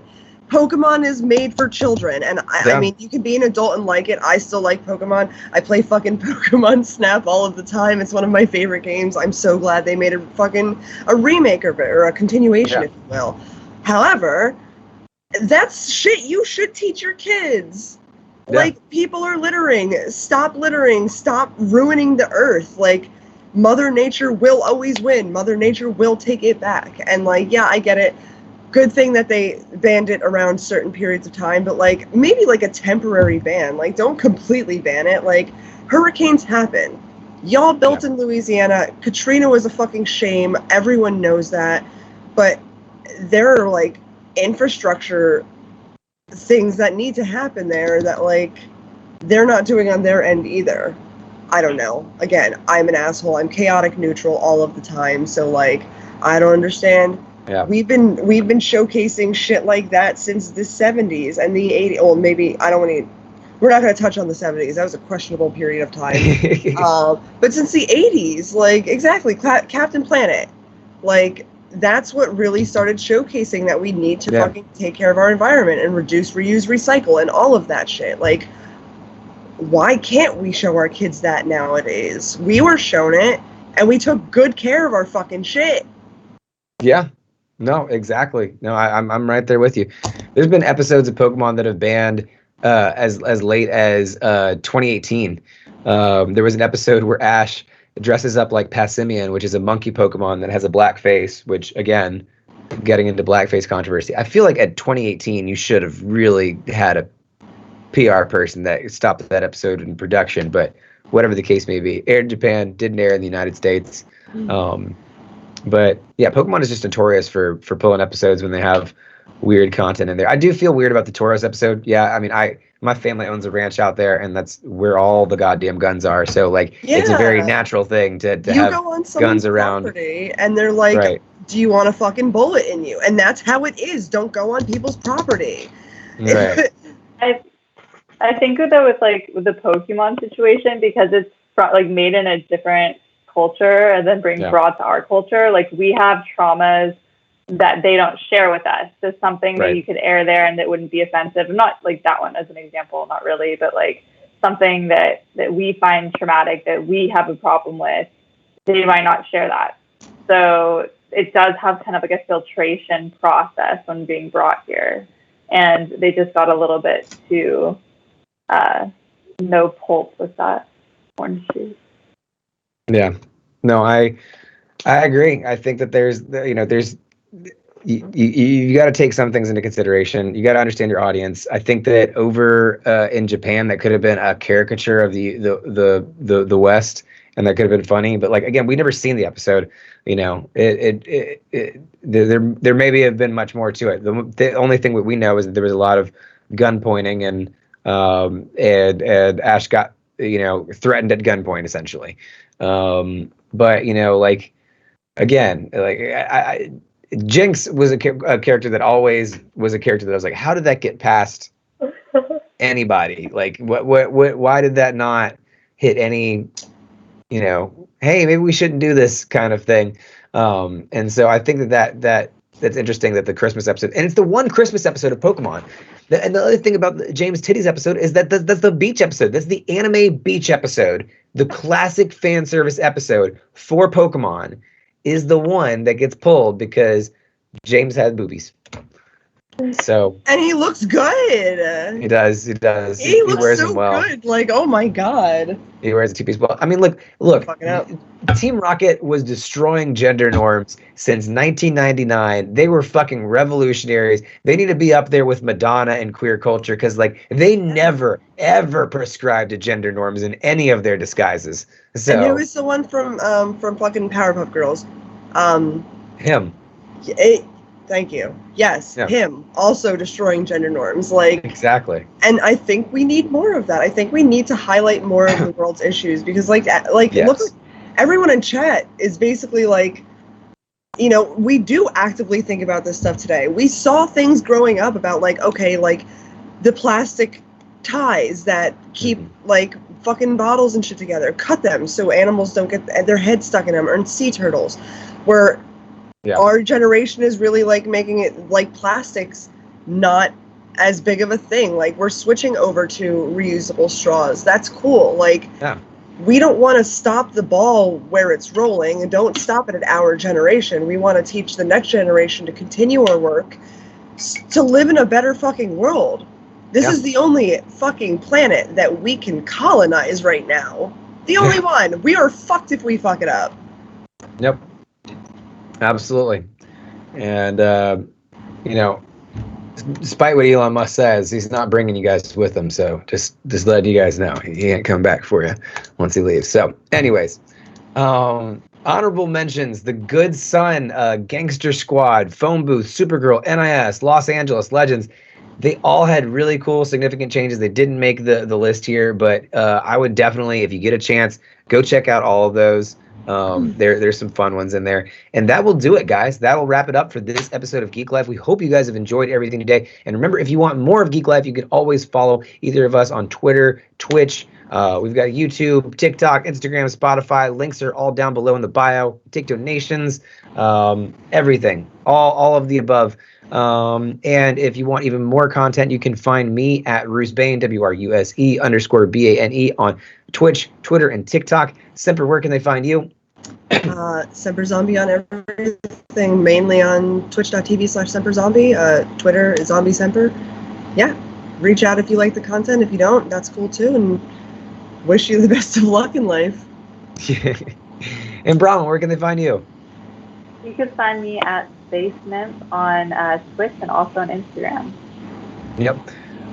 Big shout out to our moderator, Littlest Nelly, our video producer, the ever caper Doodle. Thank you, the Doodler. And thank you, Littlest Nelly, for the 100 bits and cheers. We appreciate that. The 4 community subs as well. Stima Joy, thank you as well for the follow. We appreciate all of that. We appreciate everybody hanging out here in chat. We got Savage. We've got Gonzo gone live. Urchin, thank you guys so much. Contributing a lot of interesting conversation here.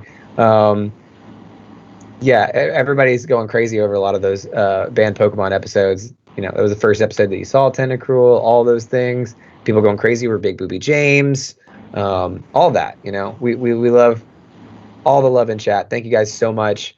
You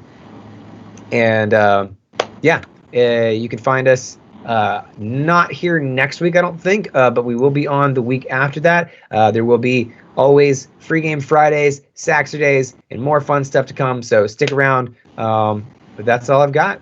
You guys got anything else, or no? I'm done. All right. See you guys later. Peace. Thanks for coming. Bye.